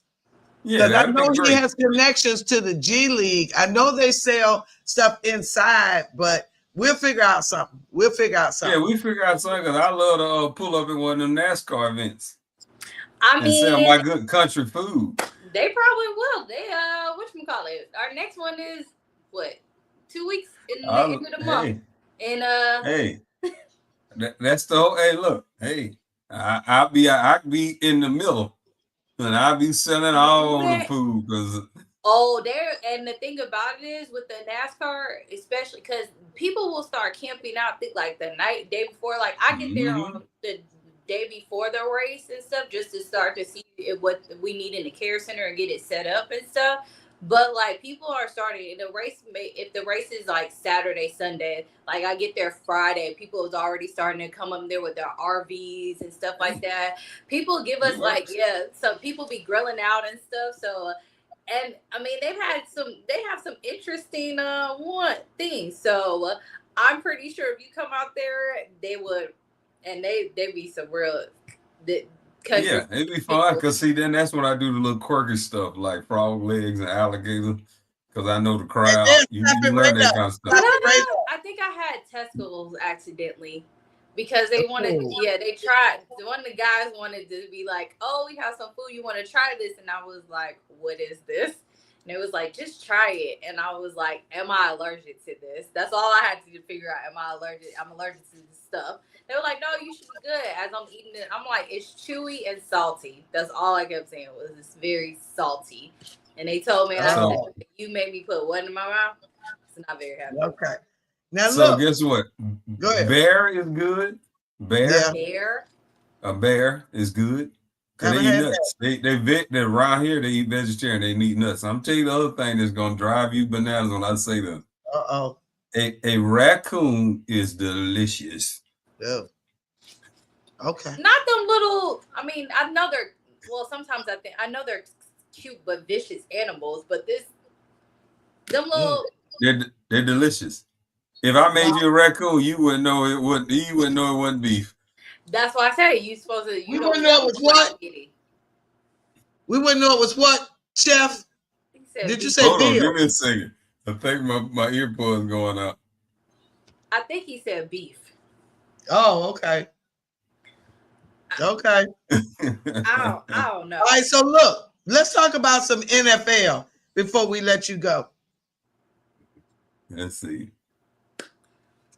Congratulations, Steelers. You finally have a quarterback. Shut up. We got that clown. You have a quarterback. Even though a lot of you guys are not happy at the fact that Miss Natalie is one of them, of not being happy that Aaron. Can y'all hear me now? Yeah. Okay. No, I'm not happy. Got a quarterback. What quarterback that they got? Aaron Rodgers. You talking about that bum? Did you say bum? Yes. I mean, that's what I said. That's what I said. That prima donna talking about it was good for his, what did he say? Soul. He said it was good for his soul. Good for his soul. The hell. Not the one. Didn't I tell you he was gonna get married? I said he was gonna get married. Didn't I say that? He got married. He got married. To who? That girl he was with, I guess. I don't know. He may have met somebody on another retreat. He finally got married? Yeah, he got married. That was one of his issues he had to deal with while we was over there waiting and hoping and waiting. And he over there getting married and honeymooning and whatever else he was doing. Now he done showed up, done went to Cam Hayward's celebrity golf tournament and went to Mike Tomlin cookout. How you gonna go to the cookout? Because he knew that he was gonna go. Are you really like, no jokes, are you really like thinking Aaron Rodgers about to do something for the Pittsburgh Steelers? Of course not. That's why she not happy. That's why I'm mad. We still have kept Justin. We still have kept Justin. Yeah, why we didn't keep Justin? We paid him the same amount of money Justin making in New York. Same amount of money. Same amount of incentives. Why we couldn't do that with Justin? We bring in a man so old. I'm telling you, the only hope y'all got is your coach is Mike Tomlin. So Aaron is not going to be able to come in there and be Aaron Rodgers. He's already said he might get put in his place. You see what I'm saying? He done already said. He done talked to Arthur. Smith. Hold up. And Arthur know what he like. And he's sure that Arthur going to do what he like. Oh, that's cute because didn't Russell say that same thing, right? And in New York. Russell is now in New York. And that was the dumbest. Let me explain something to you. Russell Wilson, I just want y'all to know this. I don't know how much longer he got. Russell Wilson has to be the dumbest man I know on earth. You got paid $30 million. You could have been at home looking at Sierra walk around, but Yep. and getting paid almost $40 million. And you out there gonna get beat up and wore out and talked about, and then you gonna go to the Giants. I'm happy because I'm watching. He really loves the game. I mean, no, you go commentate. Everybody has a. Let me tell you something about football. Any sport, actually. You have a limit. You have a time frame. You have a time frame. Look, Sloan Stevens. A la carte, Tiger Woods. Do not bring your back out there again. Go play in the senior league. Quit playing around with yourself. You pop in your Achilles and practice. You're not even playing golf. You got to know when to say, go cheer your son on. Enough's enough sometimes. You just the limelight, you gotta have another out. Like you just gotta be able to stop sometimes. Yeah. You just gotta be able to say, you know what? It's my time's passed. Okay, I mean, Aaron's the same way. His time is It's been time to stop. It's been Miles Garrett. Listen, Miles Garrett. They just drafted that other boy for Cleveland. I can't remember what school. Shador and Gabriel. Yeah, defense end. Oh, the defensive end. Let me see I forgot who they did. Yeah, but you're thinking that they drafted him so Miles could mentor him, so Miles could go. But also remember, Miles wanted to leave, but they paid him. Hey, money he talk. Ring. But listen, so you got Miles Garrett, the kid they drafted on the other side. They are going to be licking their chops. And Aaron Rodgers' old self back there trying to run from them. And the Pittsburgh Steelers offensive line is not that good. And they're going to try to kill him 2 times a year. He is dead on arrival. Like, you might as well go and get the ambulance. Yes. Miles Garrett said he wanted to put him in quarterback graveyard. Yes. Is that what he said already? Yep, he said it already. He already said it. And the Baltimore Ravens is going to kill him. I don't understand why. First of all, I still don't understand. I'm still baffled that we weren't ready for Ben's retirement 10 years ago. I'm still baffled at that. And we've been fumbling quarterback ever since then. And I just don't appreciate it. And I don't understand it. Although Tomlin continues to win with whoever he put back there, I just don't understand the real reasoning behind this Aaron Rodgers versus younger Justin Fields, whose completion percentage was just a few off of what Aaron's was. Now, no, he didn't throw as many touchdowns, but he played 6 games. He only played 6 games. So I can tell you why. I know. And this is just my personal opinion. And this is gonna hurt you. It's gonna hurt you. No, it ain't. But come on with it. Behind Dallas Cowboy fans, Steelers fans are just as damn bad. Because every year y'all put pressure on the Steelers to go to the Super Bowl. Yes, exactly. What y'all saying, Miss Natalie? Go ahead and sing. Here we go. Pittsburgh going to the Super Bowl. Here we go. We sing it every year. Like we So y'all didn't know how to do a Washington Redskin thing. Well, you just finally get so bad, you get a first round draft pick. Y'all kept trying to think of mediation, and then you just end up in the middle of the water. Finally, Washington, after they got rid of Kirk Cousins, we got bad enough to where we got the first round. And then we end up with a draft. Y'all keep wanting to play the middle of the road. Yeah. You can't never get nothing good. Nothing. I would like to say on that. I mean, we've had the number 8 pick for a while, except for this past season where we actually did a very good job at our 15th pick, and that was the best That was our best draft, but we've been 8 and still done not that very good at our draft. So that's called bad leadership. well, I'm aware of that. I go to our draft parties every year, and when I tell you this past draft, and you really do that? I go to our draft parties. Don't get it. This girl is all Falcons decked out. I may have on my Brave stuff today just because I was feeling. Now he over here rolls his eyes at me. No, he did not.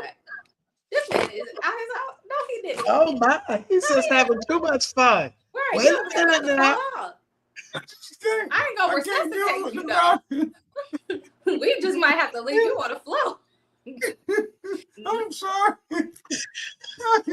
I'm gonna need a damn drink after you talk about these damn Falcons. Leave my Falcons don't matter. Alone, I love my Falcons, okay? And at the end man, the Panthers have been better than y'all over the years. And that's bad. No, they have not. Yes, they have. They've been to a Super Bowl. We have to. And they beat y'all normally. No, they don't. And the Saints too.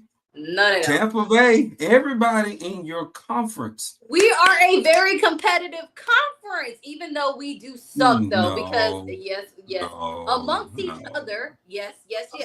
Don't do no. Okay, now let's talk. No. Don't be trying to talk about that just because y'all now decided y'all wanted to be good. Now that y'all got Jalen, because at the beginning, you and the Giants, y'all used to be all the way at the bottom. I got a question for you. What, the key word when you were a man? What is the key word? What have you done for me lately? What has your look? I was about to say prior to last season, a couple plays from the Super Bowl, baby. Prior to this last season, what did the Commanders do for you guys? Because y'all were at the bottom of y'all. So guess what? Guess what they did? They fired Dan Snyder and brought Magic Johnson in and got a new coach. Yeah, it took y'all a minute. Everything they did for me lately is working out. It took a minute though. It took a minute now.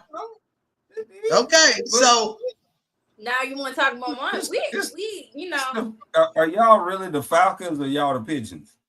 Ooh, wait a minute. Ooh, that was a low blow. Right. Low blow. I gotta take a point. That was a low blow. Falcons fly high. Pigeons stay on the ground. Wait a minute now. Wait a minute, Chef T. Come on now. See, look, everybody always want to talk about the Falcons. He has a whole big cowgirls biggest thing where he want to talk all this junk about the Falcons. Oh, I ain't got no if I had a Cowboy fan, you find me a Cowboy fan. Listen. The smoke will be worse. They should. The smoke will be. You put me on here with a Cowboy fan, the smoke will be worse. It will be. Y'all will sit back and it will be glorious. Yeah, I just don't know what it is about. Okay, the only thing I feel like when it comes to Falcons, it is true. I feel like we have the talent. I don't know what happens with it. Some people claim. It's Atlanta. Have you ever noticed? Have y'all not noticed? Don't talk about all of our teams that we have the talent, but we don't ever get to a place. No, So you take Miami. Miami has talent. You take Atlanta. You take cities like right now. You think about New York and the Jets. I'm talking just purely thinking from football. You take like Dallas. It's the nightlife. See. It's the nightlife. People don't realize that. It's too much going on in Atlanta. And you a young man with millions of dollars in your pocket. And there's a strip club on every corner. It's a club here. It's this, that. You get caught up. So you're saying the reason why our team doesn't really do as well is because it's too much going on. Like we have too much nightlife of things of them to get into that they can't focus on football like they're supposed to. Right. Because like I said it earlier in our conversation, you can be great at two things: You can be good at 3. And when you throw that 4th one in there, all the rest of them gonna go to hell. You can't have. I went to a rookie symposium and it had Hermit was there. He said, you need one thing. You need one of everything. One woman, one house, and one car. But see, these boys go out here and get all this extra stuff, have all these different women. They got all this stuff going on, all these different baby mamas. They got all this stuff going on down there in the big city of Atlanta. And guess what? It's very hard to go to a game when this woman calling you and this woman calling you. You got this bill due. You got mama wants some money. You got this, that, there. You listen. It's why the small market teams are trying to do a little better now. Why you think you really believe somebody want to go play in Buffalo, New York, or New England, or even Pittsburgh? Have you ever been to Pittsburgh, Nicole? I haven't, but my buddy goes every year. I haven't, but she goes every year. That is one of the dirtiest damn cities in the world. Is it really? Really? Yes. Well, you it's know, next cold year city. Draft is gonna be there, so yeah. But you ain't gonna see the whole city. It ain't much to do there. It get cold. You ain't got nothing to do. You see what I'm saying? You ain't got nothing to do. I guess Buffalo, that makes New York. Same thing with Kansas City. Ain't really nothing to do. Ain't nothing to do. Buffalo, New York, you ain't got nothing to do. Listen. Okay, and then, so now since you just said this and I'm gonna pose this now. So do you think the reason why some of these like big teams, like so you have my Dolphins, like Miami, you don't think they're gonna do well because it's Miami? New Orleans, because they don't outside of let's put have you seen outside of Mardi Gras and Essence Fest and stuff, they don't really have nothing really to do with it. So y'all keep up with basketball, right? I do. She don't. I mean, I all right. During the playoffs. Zion Williamson. Yeah, I was just gonna say he can't keep his weight off because he eat too much. Oh, that's right. New Orleans, food. Guess where he from? Spartanburg, South Carolina. Yeah. When he get down to New Orleans, he can't stop eating. Stop eating. Okay, so we got that. Okay. Charlotte. Well, I've never been to Charlotte, but they say it's a mini Atlanta, so I don't really. It's a mini Atlanta, but it ain't as much to do. It ain't as much as Atlanta. Tampa. Huh? Ain't nothing to do with Tampa. Has beaches. Tampa is tricky because Tampa actually has the highest percentage of strip clubs in America. Really? See, I got the useless knowledge in my head, but they do have one of the highest strip clubs. I love useless knowledge, and because you have told me that, now guess what? I'm going to know this for the rest of my life, and now I get to tell everybody. So Tampa's a little different, like but it still ain't nothing like that far around. All they got is strip club. Yeah. Like, see, Atlanta got too much. Yeah, Miami got. Have y'all ever been to Miami? I've never been, and I have wanted to, but I heard. But they have the beach, they have the waters, they have the nightlife, food, culture. And the nightlife pulls right up to the beach. Yeah. And it changes everything. It's a whole nother ball game. Whenever and the thing that people don't realize, these boys got money. Yeah. And so when you can just be like pulling up and get out your car and go to a restaurant, dress real nice, walk right out on the beach, and everybody know who you are. See, that's a problem for football player. That's something they didn't grow up with, because most time with a football player, I'll be honest with you, most time with a football player, you play with your helmet on. Nobody really know what you look like. That's I really don't know sometimes what the players look like until maybe on the sideline. I mean, your main, like, you obviously the face of the franchise and all the other stuff, but certain other players, especially defensive players, you really be like, I don't know who you are. You're a center. Exactly. Unless they make player appearances, and you be like, oh, that's you. Okay, I got it. But you really don't know who they are. Yeah. So the big cities, the big markets, the only one that's been real kind of successful in the big market is right now has been the Rams and the 49ers. Now, I will say this about football players. Before I moved to Atlanta, I'm from Norfolk, Virginia, where Lawrence Taylor is from. And he came home. What's the other boy? Bruce Smith, too. So we had this little professional after hours club. So you had to know somebody to get in. So I'm in there, I'm chilling. Man, a long tail. Had his teammates with them. And what you're saying is exactly true, because you wave a couple of dollars in front of a chick that ain't got no money, she gonna be, wow. I said, whoa. I said, I ain't the one. Get her over there. I got a job. I don't need your money. They moved right on from me and went right on to the little desperate little girls. But if I'd have been one of them desperate little girls, it's easy to get caught up. And it's easy for the men to get caught up, because them girls out there trying to get caught up, they don't care what they do. So you got a guy, he got his money, he's swinging his money around, and she gonna jump right on it. He gonna enjoy it, go to the next club or the next woman, all right in that.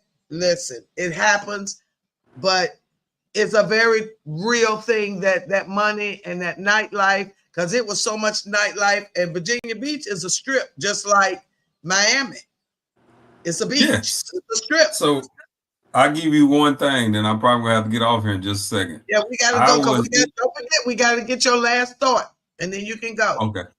All right. I was at the CIAA tournament, and I was hanging out with a couple guys who was in the NFL at the time. They was younger than me, and there was some girls there. And I'm not the best looking man in the world, but these jokers wasn't that attractive. But they didn't realize they were football players in the NFL, and so they were talking to me and blah blah blah blah blah blah.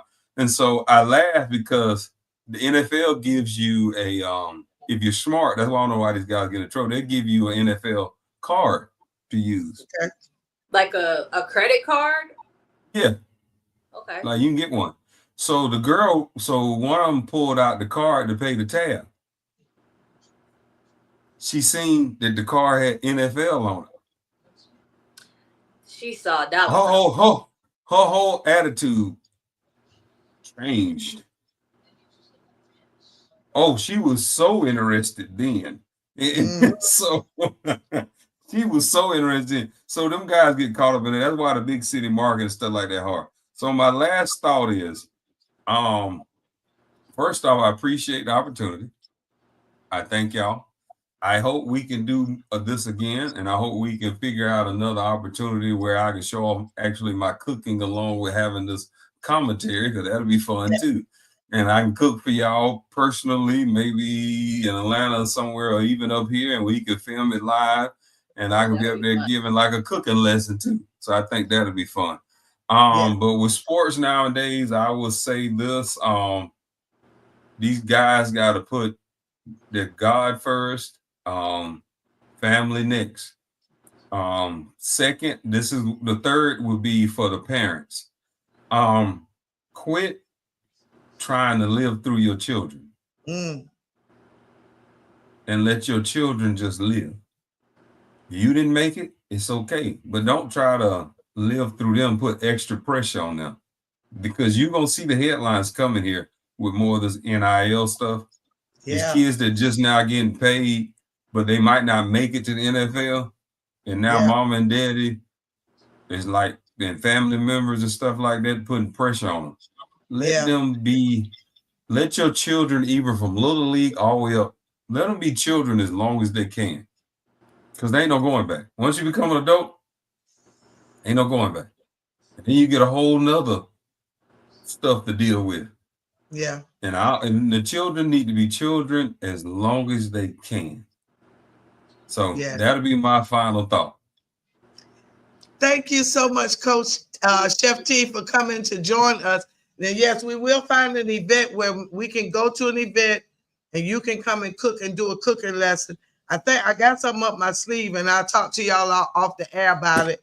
But it might work out, might be a real good thing. So we thank you so much. It was a pleasure to get you. It took us a minute to get you here, but we're so glad we got you. And everything that was shared was absolutely beautiful. Thank you so much. And we will take clips of this, and Vanessa will take and make some shorts of this. And we're going to use some of your pictures and flyers and things.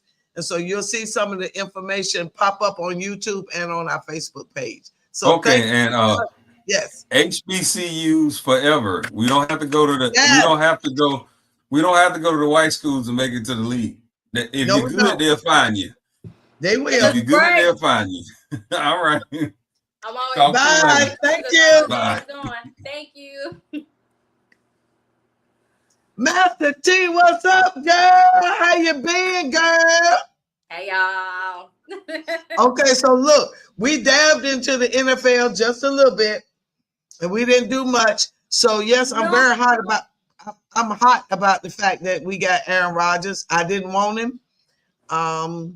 Although he says being with Tomlin is good for his soul, I hope it's good for our team.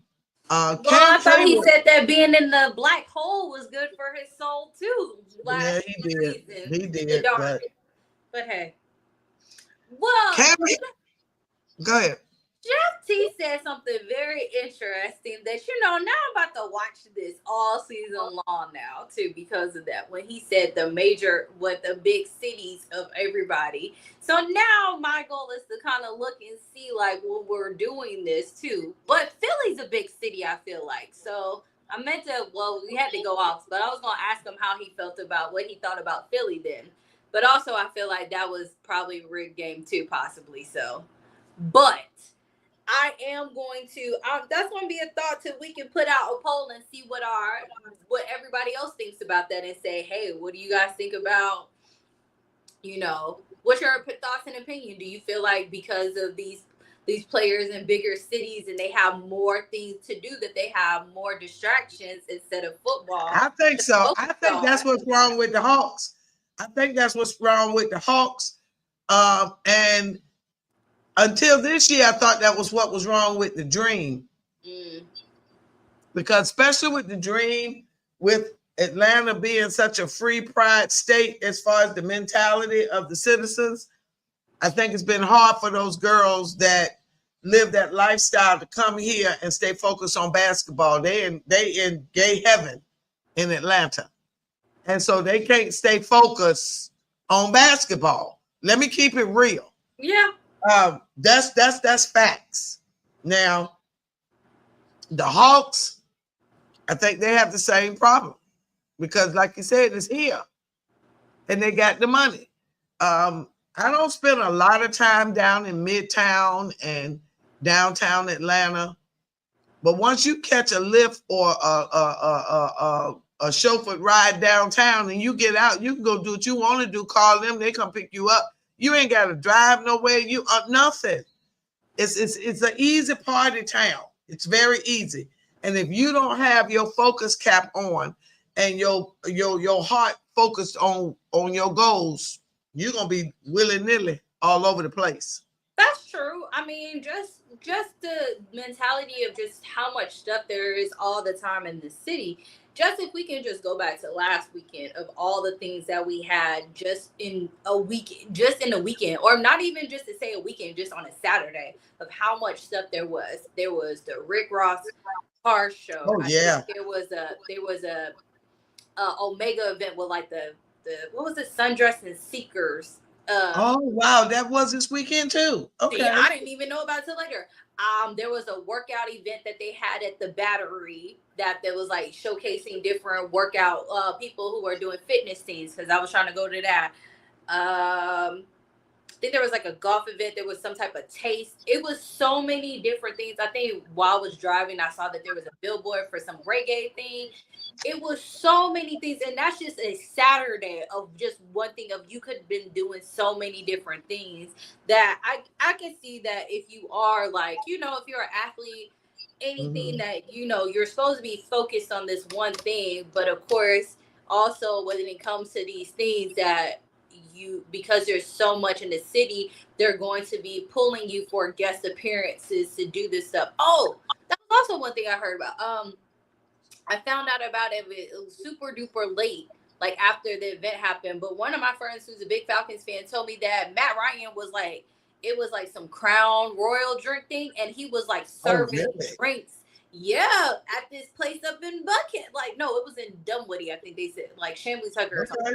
That like he was like the guest, like NFL legend server of serving drinks and stuff. That was on a Friday night. So it's like it's so many different things with so many different appearances and stuff like that. And we're in training camp season now. Now we're at mandatory ones now versus where it was optional before. Then of course people are, people getting into relationships. I just found out that Stephon Diggs is dating Cardi B. Beat girl. Didn't even know that. But hey, I love me some Cardi, guys. So, I love me some Cardi B. Don't find me at no karaoke spot. I will be singing a Cardi B song. But yeah, so it's like, different things with it and stuff. So it will be interesting. So I will be I'm going to make a list of all these cities off the top of my head and like go through them and see kind of like in a sense of thinking about what is in each city that can cause them a distraction. And so, which is true what he said. Ain't nothing to do in Buffalo that I know of. I don't know. I'm not from Buffalo. If we have any Buffalo fans on here, please tell me what is there to do, because I don't know besides that y'all have good buffalo wings. That's what y'all known for what I know. But yeah, so I'm thinking, let's see what else happened in the world of the NFL. I know there was something else. TJ Watt has not showed up. He does not have a contract. He has not showed up at mandatory camp. Same thing as the last time he didn't have a contract, he didn't show up. And I remember I told you he posted that picture on Instagram months ago with the peace sign. Yeah, so I don't know what's going on with that. I'm not sure. But I do realize that I don't know whose decision this was to go with this Aaron Rodgers mess, but a lot of people keep saying it's better than what we had with Mason and everybody else. Yeah, okay. But again, maybe they see something that we don't see. Y'all have got to play better than this.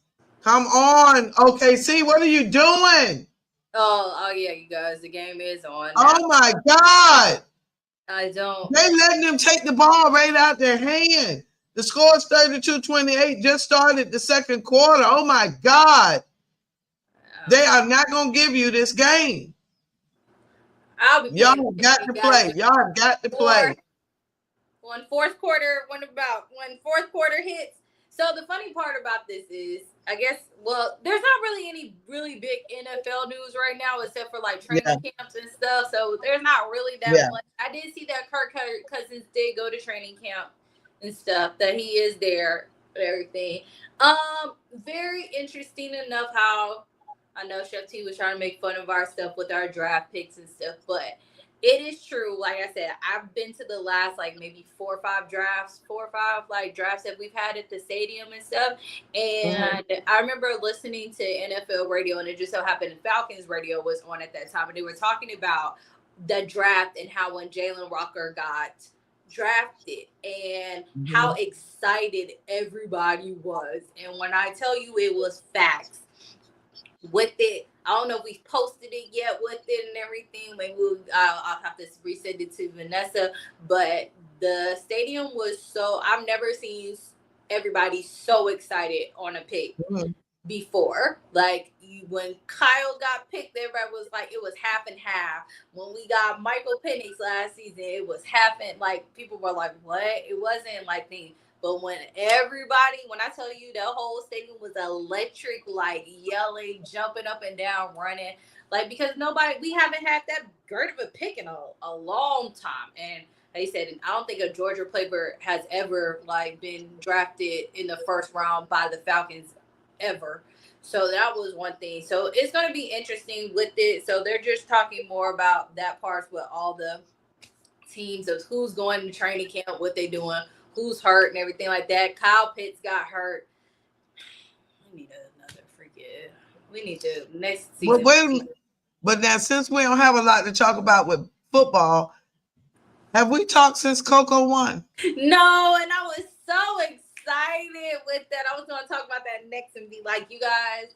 So I saw Coco play twice. I missed the final, but I did watch her playing against Madison Keys because just so happy. Yes, I was getting off of work. I went to the gym and I was I was at the gym. All of a sudden, I was like, oh, French Open's on. And then I was like, wait a minute. I forgot, because of the time difference. And Madison and Coco were playing. That was I feel like Coco should have won set one. Yeah, she should have. She should have, but it was a little interesting watching. But before I went to sleep, because I knew I couldn't stay up and be able to work the next day, I knew I was like, Coco's gonna win this one because of how I felt like she got better at it. But some things that were really cool that I did find out what the whole thing was. Coco was like, I think one of the youngest people to win French Open outside of Venus and Serena and stuff. So I was like, oh, I'm always excited for them. So, and I think that was a great in her thing. Hey, Vanessa. Oh, yeah. So, when a little thing comes up, I always realize it's her. My bad. Yeah. And so, Coco is the first American to win since Serena. Yes, in 15 years. Yes. So, it's been a minute since American won a French Open. Yeah. Don't know what was going on. So, very, very nice. It's Serena. Because when was the last time Serena won? Vanessa, you got that one? Was it 2010 or 2015? I think it was 2015. Right, so 10 years. It's been a minute. So, it's about time with it. And then did you see the comment that old girl made after yes, she said she did not win. She didn't lose because Coco played better. She lost because she made so many mistakes. But they said she's always been a sore loser. Like, girl, it's okay. It's okay, Punky. It's okay. Because then she just win one against Coco, last year? Well, because she's number one in the world, but now technically Coco, I think, is, if we do the tennis rankings, I think she's now number one now. But yes, because she was number one. I don't know why they haven't changed their rankings yet, but ooh, that was nice. Okay, sorry. Yeah, that was nice. That's okay. Yeah, over here watching it. But so I'm excited. So what's coming up next, you guys, is Wimbledon. Yeah. What an all white outfits.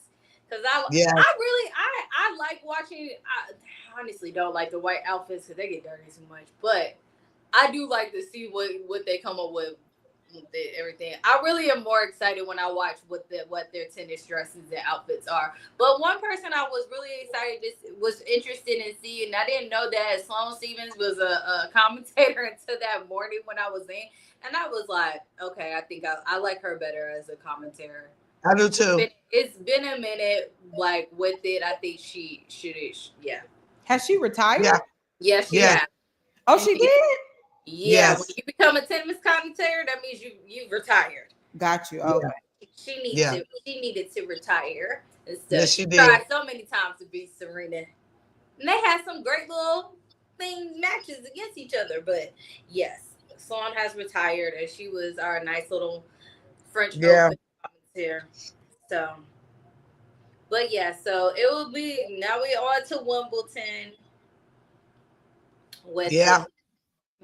Well, I tell you what, this weekly live has been interesting. That's the first time we've had a special guest join us live. That was different. I liked it. And I thought I was available for it. Yes. And when you said you were available tonight, that's when I asked him, could you do tonight live? And he said, sure. So it worked out.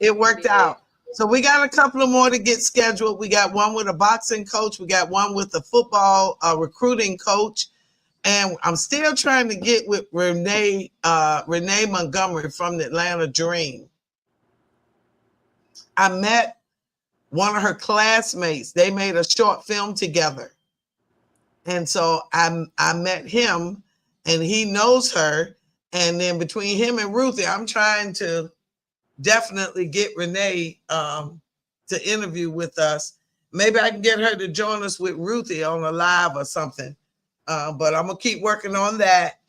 And Josh Gordy is trying to get together with my church. And I'll talk to you off the air, but I'm thinking we're trying to do a big back to school rally, and it would be great if we could have the Chef T there with a cooking lesson for the students to be healthy, something that they could cook themselves, and Josh could come and give some tips to the students. That would be absolutely awesome. So I'm gonna see if we can't work that out August the 16th. So we'll see. So check your calendar. Make sure that since you said that, I will make sure I will not work. Check your calendar. And Vanessa, we had some fun that last time when we went live, and we had a trivia with the best player of the football teams all time. And it might be really cute if you would find that. And I did very, very well, if I say so myself. I already have it up. Well, I don't have it up. I just have to edit it. But I definitely did take. It is 17 minutes long. That's how I know I cut it up.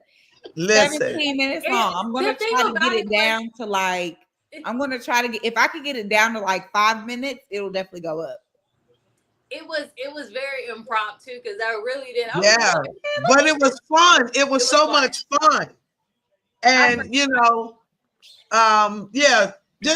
even if you can't get it down to 5, I still think it's worth trying to put some of it up, because it was just first of all, it'll show people that I know more than they think I know, because they think we don't know nothing because we girls. But they need to know that we know what we're talking about, and we go all the way back. It didn't just start just now. And the thing about it was hilarious, because I literally was like, you guys, I did not send this to Miss Natalie at all. I just randomly found it. No, somebody sent it to me, and I was just like, oh, let me, just as a discussion part. And I was like, well, let me see. Like, you were like, oh, I think I know some of these. I'm like, okay, let's make a game out of it. It worked. Yeah. It was a fun. I don't know what other one I have to say. I said I have to find another one to see if I can figure out how to stump Miss Natalie. So we're gonna get ready. We've been on 2 hours and 11 minutes. Oh my gosh! And I got to get ready for the second half, because the score is tied at 36 at halftime, and Indiana act like they want to win this game. Aren't they in Indiana right now? Yes, they are in Indiana. Okay, well, I guess I'll start watching it now, since we've gotten into after halftime. I started really watching the game at like fourth quarter. That's what I did Sunday when they played? They played Sunday, right? Yeah. Yeah. And I literally stayed like till the end, just because I knew, like, the Pacers, remember, they came back and they won. So I was like, I'm not going to let this score deter me. I'm not going to just leave. So, I mean, OKC pulled it off, but we'll see how this goes. Yeah. We'll see what they do. Anything happened this year in sports? Anything happened today in sports? Like, my history thing? Okay, well, let me see. Do we have a history lesson for today? Yes, let's say today in sports history. Today in sports history. Let's see. All right. We have Hank Aaron tied the National League record for 14 Grand Slam home runs. Oh, look at me. And I put on my Hank Aaron jersey today, not even knowing it. That's what jersey is, guys. In 1995, Lee Smith set a major league record when he got his 16th consecutive save in 16 appearances. And Rafael Nadal won his record 7th French Open when he defeated Djokovic. Yep. So that was today in sports history. Thank you for reminding me. You're welcome.